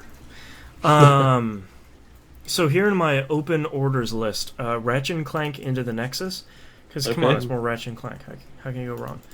Final Fantasy X and X-2 remaster.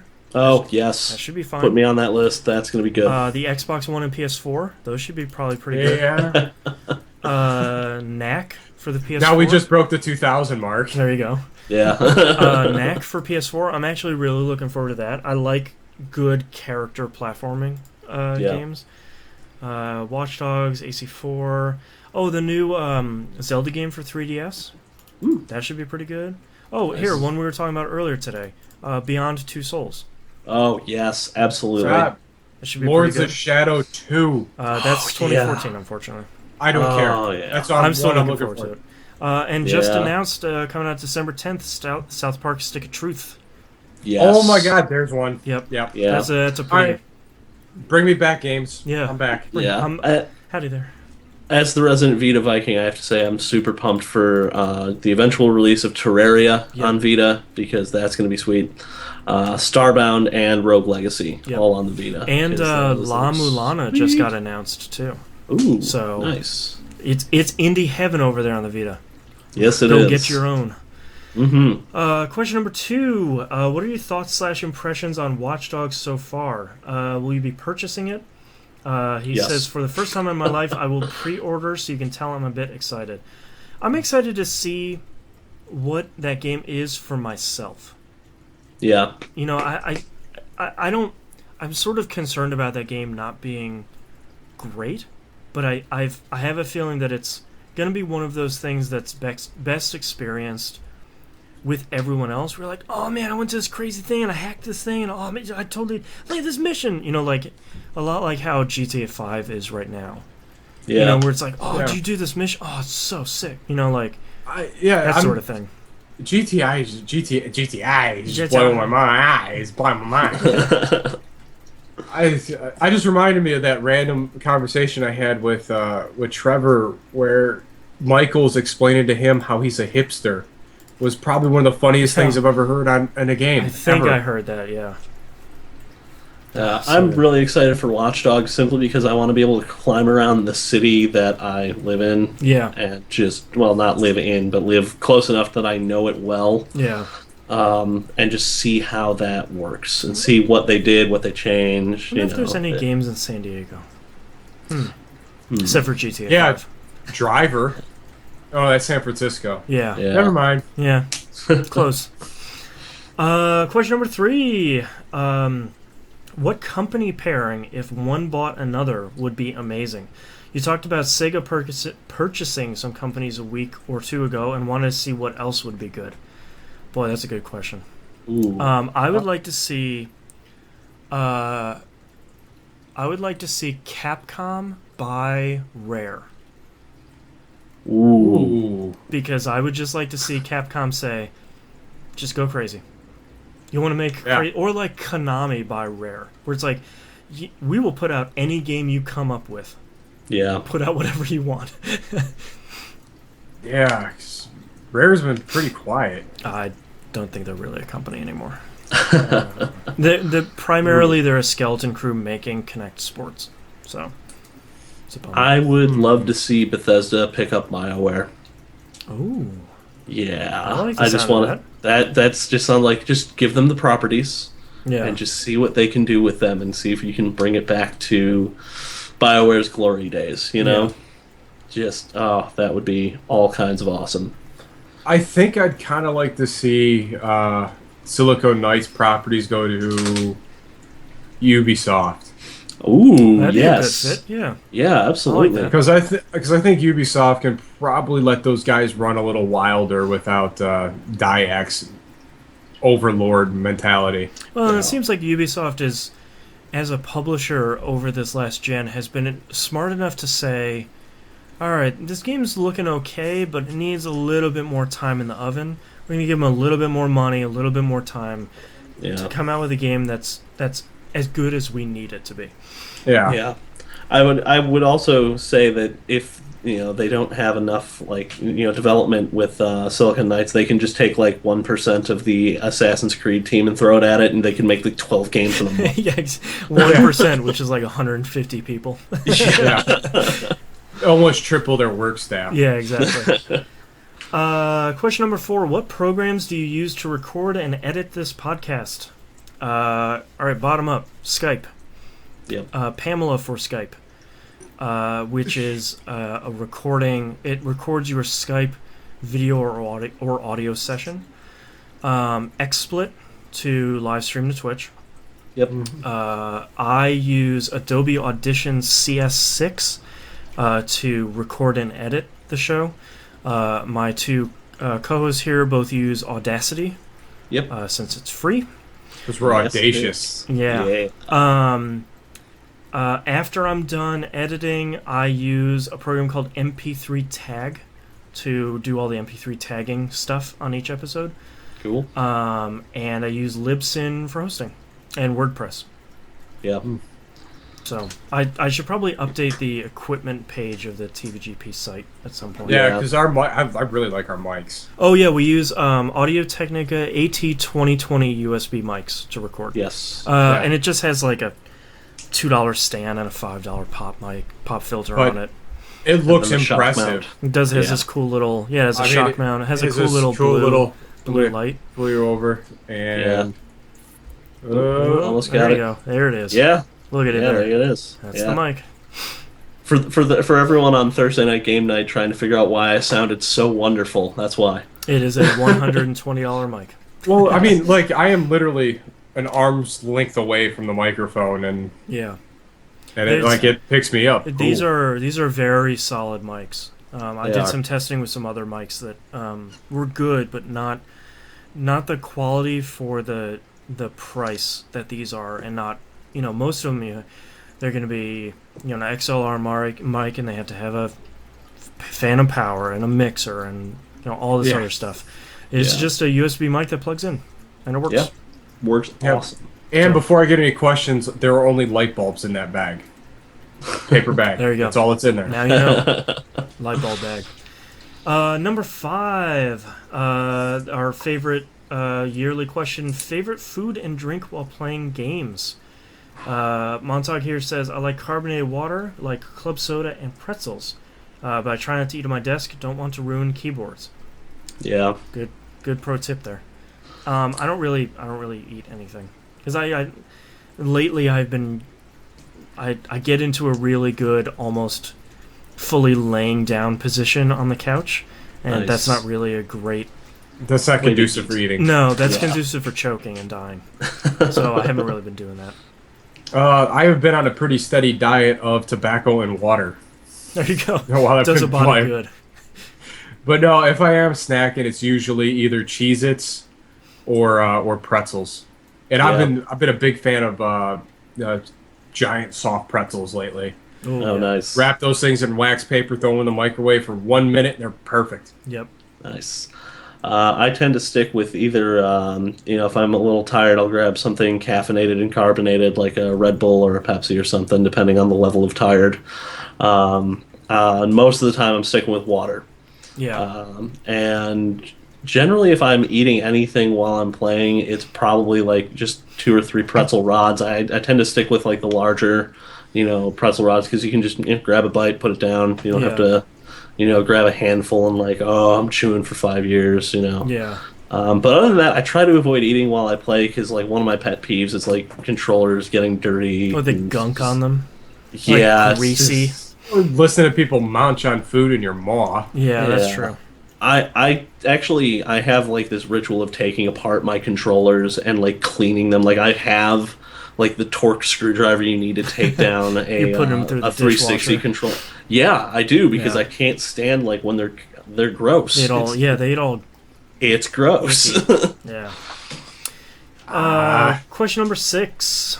You only have one game in the following genres to play for the rest of your life. Okay, let's go down and we'll go around the room here. Let's go genre by genre. First person shooter. For me, Quake 3? Oh, no, UT2K4 for me. Ooh, Halo 1. Ooh, What? Yeah. going out of the box. Yes. But you have to have a LAN, though. Yeah, that's really the only way I would Well, I do mean, that. Yeah. If you're going to have Halo 1 for the rest of your life, you got to have 3 other 4 people. copies. Yeah. And 3 other Hey, you Xbox can't be in a Ones. desert island. That's true. Or with 3 other people. Open world modern. So sort of think of carjacking.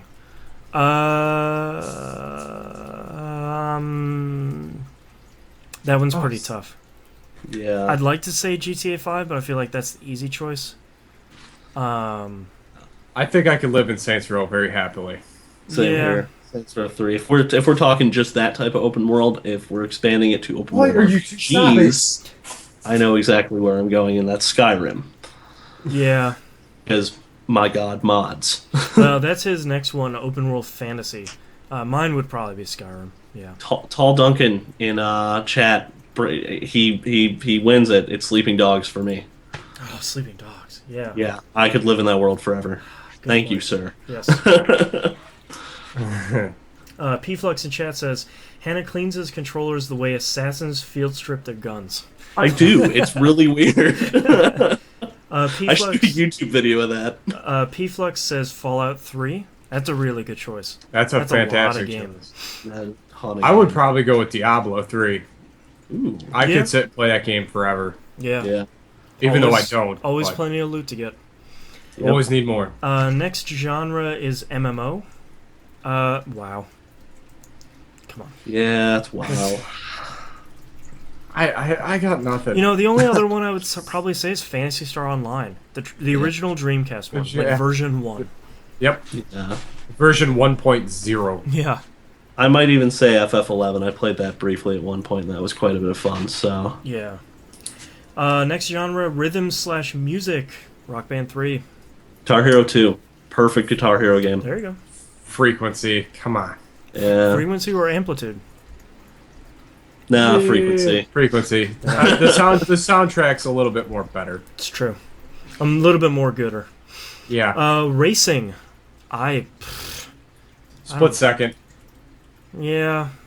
Just Even hand though me it's one of the short. burnouts. I want to say maybe Forza 4. Just because the amount of content that's in that game. Yeah. You know what? I'd say. You know what? I take it back. Maybe Sega GT. 2002? Yep. Yeah. I think Yeah. I had the most. I think I played that game the most out of any game. Yeah. If I had to choose one, it'd probably be Burnout 3 Takedown. Oh, Because that was Yeah. the one the that sort of the started pinnacle for there. those games. Yeah. Yeah. And last one, RPG. Don't make me choose. Don't. I can't. Probably Chrono Trigger. You kind of can't. That's kind of the pinnacle there. Yeah, because you get so much traveling done. Oh, Tall Duncan in chat says Disgaea. So much game. So Yeah, much you can game. forever make that game. Orzo315 in chat says Persona. Persona 4 is actually not a bad choice. Yeah. Yeah. You can live with your friends for the rest of your life. Okay. I don't know if I can make that decision. There's too many games. Yeah, I Oh, don't know. I'd probably have to go with the original RPG that I really loved, Heimdall. there you go. Bring a Sega CD with you. I'll take my CDX. It's all in one. There you go. yeah. Montauk says hard mode. Pick only one game from that whole list to play for the rest of your life. Oh man. Knobs, I think for you, you would be the Skyrim. happiest playing Frequency for the rest of your life and making as much music as you can. Yeah. Yeah, I did lose about 2.5 years to that game. Yeah. Nice. I don't know which one for me. All right, fighting game. Which one would you have? Probably DOA 4 or 5. I don't know which Really, one. 4? I think if I had to boil it down to a DOA game, Ultimate is real close, but I still think I got to go with 3. Yeah, 3 was solid. Yeah. If I had to go with a fighting game, it would definitely be Soul Calibur 2. Tall Duncan says Nice. Blaze Blue or the new Guilty Gear if awesome. It would probably be awesome. You Yeah. know what? If I had to pick a 2D brawler, it would by far be Guilty Gear Double X. I would Yeah. do Double X Sharp Reload probably. Yes. I think So you get all the that's bonus. sort of the sweet spot. Everything else after that was kind of nickel and diming. The Yeah. changes. Everything before that was not as good. Ooh, man, you know what'd be great? Another Power Stone. Yeah. Sega. Power Always Stone comes 2 back to is that. still probably the best game Capcom ever made. Yeah. Throwing it out there. Come on, Capcom. Get on it. That Have game's Rare do it. awesome. Yeah. He says, hope I managed to add a few extra minutes on the show. Love listening to it every week while mowing the lawn and doing other various household duties. It keeps me Nice. sane during all that. Keep up the great work. Thank you very much for sending in all your questions. For sure. Oh boy, this is a really long email that just came in. All right. All right. Hey, TVGP, Angel Eye here. I was Hey. I was hesitant about buying GTA 5 because of my experience with the rest of the series. Long ago, I took my tower molds to other sandboxes in large part to the many cutscenes where they would swear excessively or do something grotesque for no apparent reason. Bought it because of what you said last week, and I haven't been disappointed. However, I do have to agree with another podcast. I don't find as much joy in riding around the city as I did in other GTA games. Have you had this experience too? I haven't had as much fun doing it in GTA. I like doing it, but because of the problems with however they've rendered this game, and I think it's a field of view thing, I have a really hard time seeing cars that are coming at me sometimes. Yeah. Maybe Well, because I I'm an think old it's, man and I'm especially blind. down hills. Oh, downhill, I'm gonna hit something. It's a foregone conclusion. Yeah. So, I don't know. I think the driving is way better than 4, and I think the soundtrack is really great this time. So I kind of don't mind driving, even when they're saying, "All right, you're in the middle of downtown, and now you need to take a 20-minute ride in the middle of the desert. Good luck." It's like, Yeah. okay, well, I'll just throw on a good radio station. Hopefully, Night Moves is on, because I got to work on my night moves. Not moves. Oh, good old Bob Seger. Oh yeah, I don't know if it's so much the driving. I think it's passable, and that's all I could ask for after how atrocious it was in 4. yeah.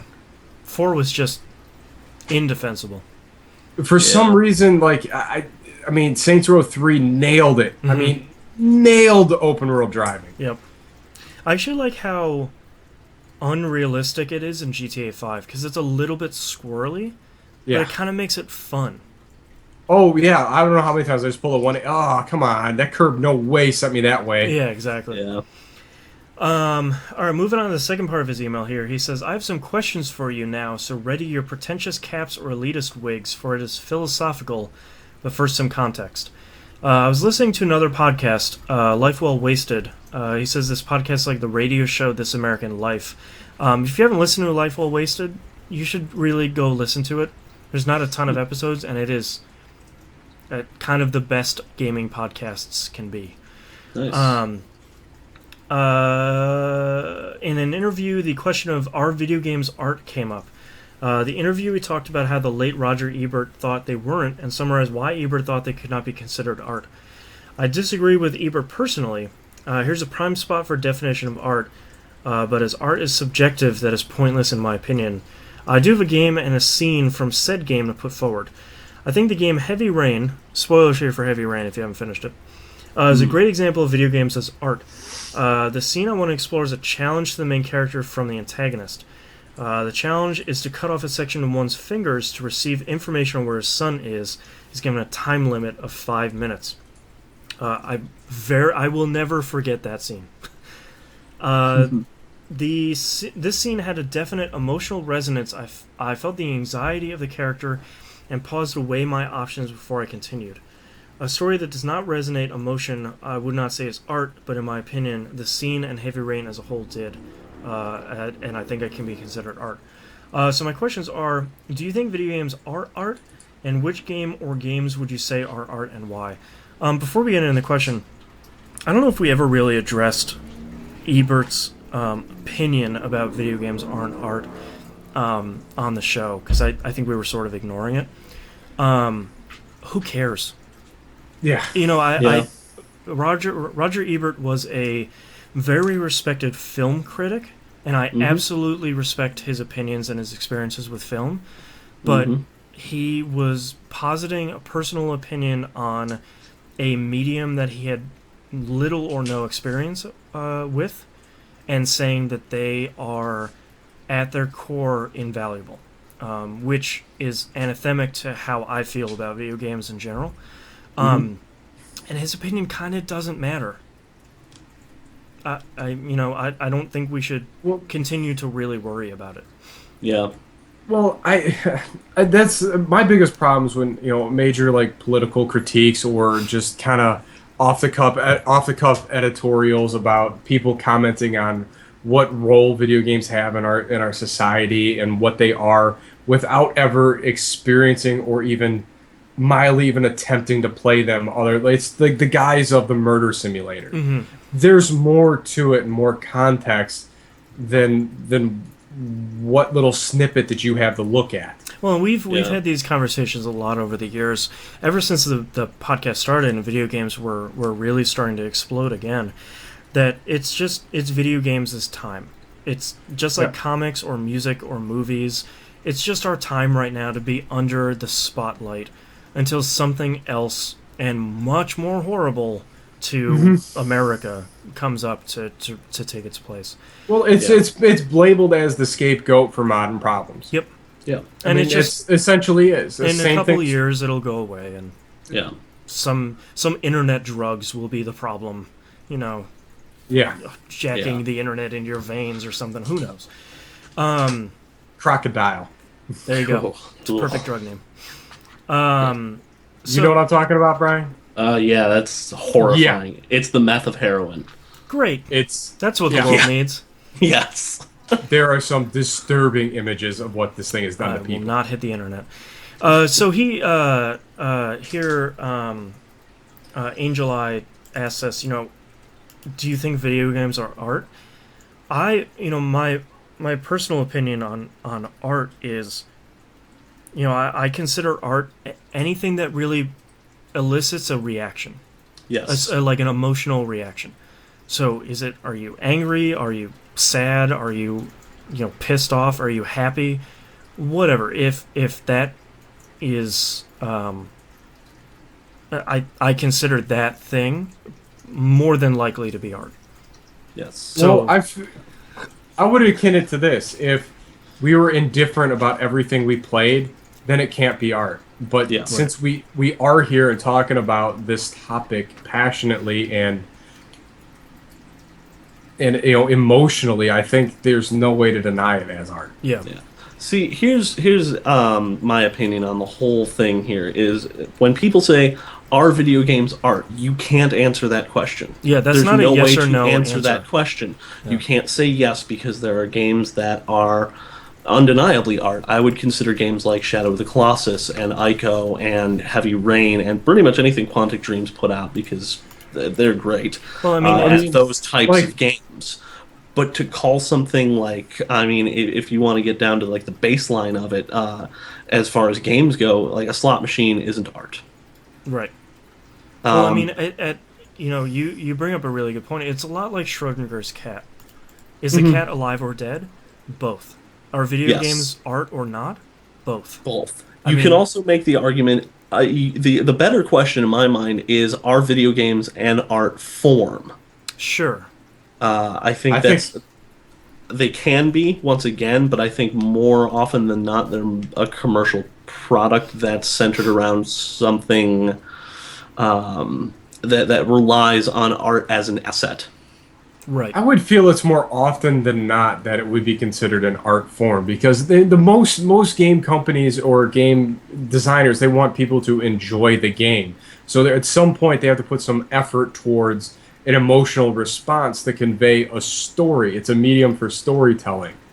It's an interactive medium. Well, and I think Is one thing I enjoy most about I it. think what's Yes. really interesting is our conversation has really centered around what our opinions are of what the definition of art is, Yes. because there really isn't one. Like, I just looked up the definition of art here, and Google replied, the expression or application of human creative skill and imagination, typically in a visual form. Which is totally a video game. Yeah, so I mean, like, I think when people say that video games aren't art, I think what they're saying is that the experience that they are having with a video game is invalid. And I Yeah. think that is fine. I think to a lot of people, when they consider video games, they still consider them to be Pac-Man or Mario 1. Or And chess. it's not these deeper experiences that games have continued to grow into, Yeah. and more so than GTA 5 being a quote unquote murder simulator, although no one has called it that yet, Yeah. that I know of. Um, It's a robbery simulator. yeah, Yeah, that's really more accurate description. yeah. Well, some of the stuff in there is a little objectionable even to me, but that doesn't stop it from being what I would consider an expression of art in an art form. Yeah, and I would almost say that it's more valid as art because it is challenging it's pushing you to your line. It's the Yeah. only way you know you have a line is that you occasionally step over it. Yeah, yeah. PFlux here has a related question that I think is really interesting. That says, "What video game out of all you've played has had the best overall story to it?" Oh, That's a rough question to answer. Yeah, I'm trying to think here. I would almost sort of like to go back to Chrono Trigger, even though it's sort of a simplistic example. It Yeah. has all of your standard story arcs of love and loss and betrayal and heroism. Yeah. You know, I would probably say Assassin's Creed 2. I really Yeah. love the interweaving of Um, the past and the present and all that. Those themes are great. yeah, that's a really good choice. Yeah. I don't know. Well, one before we get too much deeper down that email, because we could continue to talk about that forever. Yeah. Let's wrap up with one fun question here from Tall Duncan in chat. Says, "What's your favorite evil wizard? I like/hate Akil in the Maximo series." Oh, That's a really good one. yeah. Oh man, Xavier from Eternal Champions. Yeah, that's a good one. Evil wizard. I feel like we haven't seen a lot of evil wizards lately. Yeah, which is unfortunate. I would have to say depending on what character I'm playing, of course, in Morrowind, any member of House Telvanni. Hey, the dude from Lords of Shadow, voiced by Patrick Stewart. Oh, there you He go. was a Yeah, pretty that's good wizard. I'll that's take that one. pretty Yeah. evil wizard. Yeah, Yeah. Tall Duncan fair says enough. So the good against recession everything. the recession hit wizards hard. And on that note, that's all of our emails and tweets and chats. If you'd like to visit us, you can do so at tvgp.tv. Email us at tvgpfans@gmail.com. Tweet us at tvgp. And everything else is on the right-hand side of the page. Please join us Monday Night Game Night. Don't forget to join the forums. Mark yourselves on the newly updated map, which is Thank you, awesome. Lobo. Thank Yep. you, Lobo. Love it, buddy. Join us Monday Night Game Night, 10 p.m. EST. Thursday Night Game Night, 10 p.m. EST as well. That's usually a Steam game and whatnots. Yep. TVGP meetup is October 19th. Still trying to figure out what time to start. Maybe I'll shoot. All right, 11 a.m. Bonnie Park in Strongsville. I put a link up on the page. You can see all the pictures. It's very pretty. We'll be at the pavilion by the waterfall. There you Nice. And this month's, it's not even months at this point. The current TVGP Game Club game is Knights of the Old Republic, so get on that. Yeah, if someone wants to take over that whole process from me, that'd be super great, because I do not have a lot of free time. Shoot us an email if you'd like to. And don't forget you can watch this dumb show live every week at twitch.tv/E1M1 Network. Both this show and Pup stream live every episode. If you can't catch it live, catch the archive on there and on YouTube. All those links are on the right-hand side of the page, too. Thank you very much for listening. This is episode 310. We've been doing this for a really long time. And thank you very much to everyone in the chat. Chat continues to be great each and every week, and I really appreciate it. Thank you very much, and we'll see you all next week. Laters. Bye from Hannah. Bye. Hi, guys. All right, I only have one title, and that is Boathouse Got Pretty Sick. I got that one written down as well. I have two. What do you got? I have Intimate Knowledge Routes Nice. and Circle of Knives. Yeah, I got that one as well. just I got what a Fever whole Dream bunch sounds like. here. So, All right, let's hit it. game from the beginning. Back on the W train. Boathouse got pretty sick. All the English guys laugh at knobs. Nostalgia loop. Das friend. Bulldozer with boobs. I am gonna lose legs. Did I really say bulldozer with boobs? Yeah, That happened. Yep. Stranger folks. That came in hot. Get your Paragon on. Pocket John Candy. Playing Monopoly across Who Cares. I don't negotiate with terrorists. You destroyed my train of thought. That looks real bad. Circle of Knives. Conducive for choking and dying. A little bit more better. Gotta work on my night moves. And the Recession hit Wizards hard. I like the Recession hit Wizards hard. I like Come on. I like that or Boathouse Got Pretty Sick, because I feel like I feel like that's sort of the quintessential TVGP episode title where you're like, how did this get there? What happened? I don't know. I gotta side with Knobs on this one. I really enjoyed the Recession hitting Wizards hard. Yeah. I think that's from the chat too. Yep. That's Yep. fantastic. That was Tall Duncan. Well done, sir. That is a fantastic line. All right, starting in 3, 2, 1. This is a TVGP. Take two. All right, starting in 3, 2, 1. This is that Video Game Podcast, episode 310 for September 30th, 2013.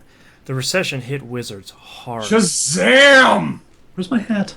Can't even let me get the title out first. I'm sorry. I got excited. it. I was excited to say Shazam. All right, thank you very much, everyone, for joining us in chat and watching the live stream. See you all next week. Peace. Peace.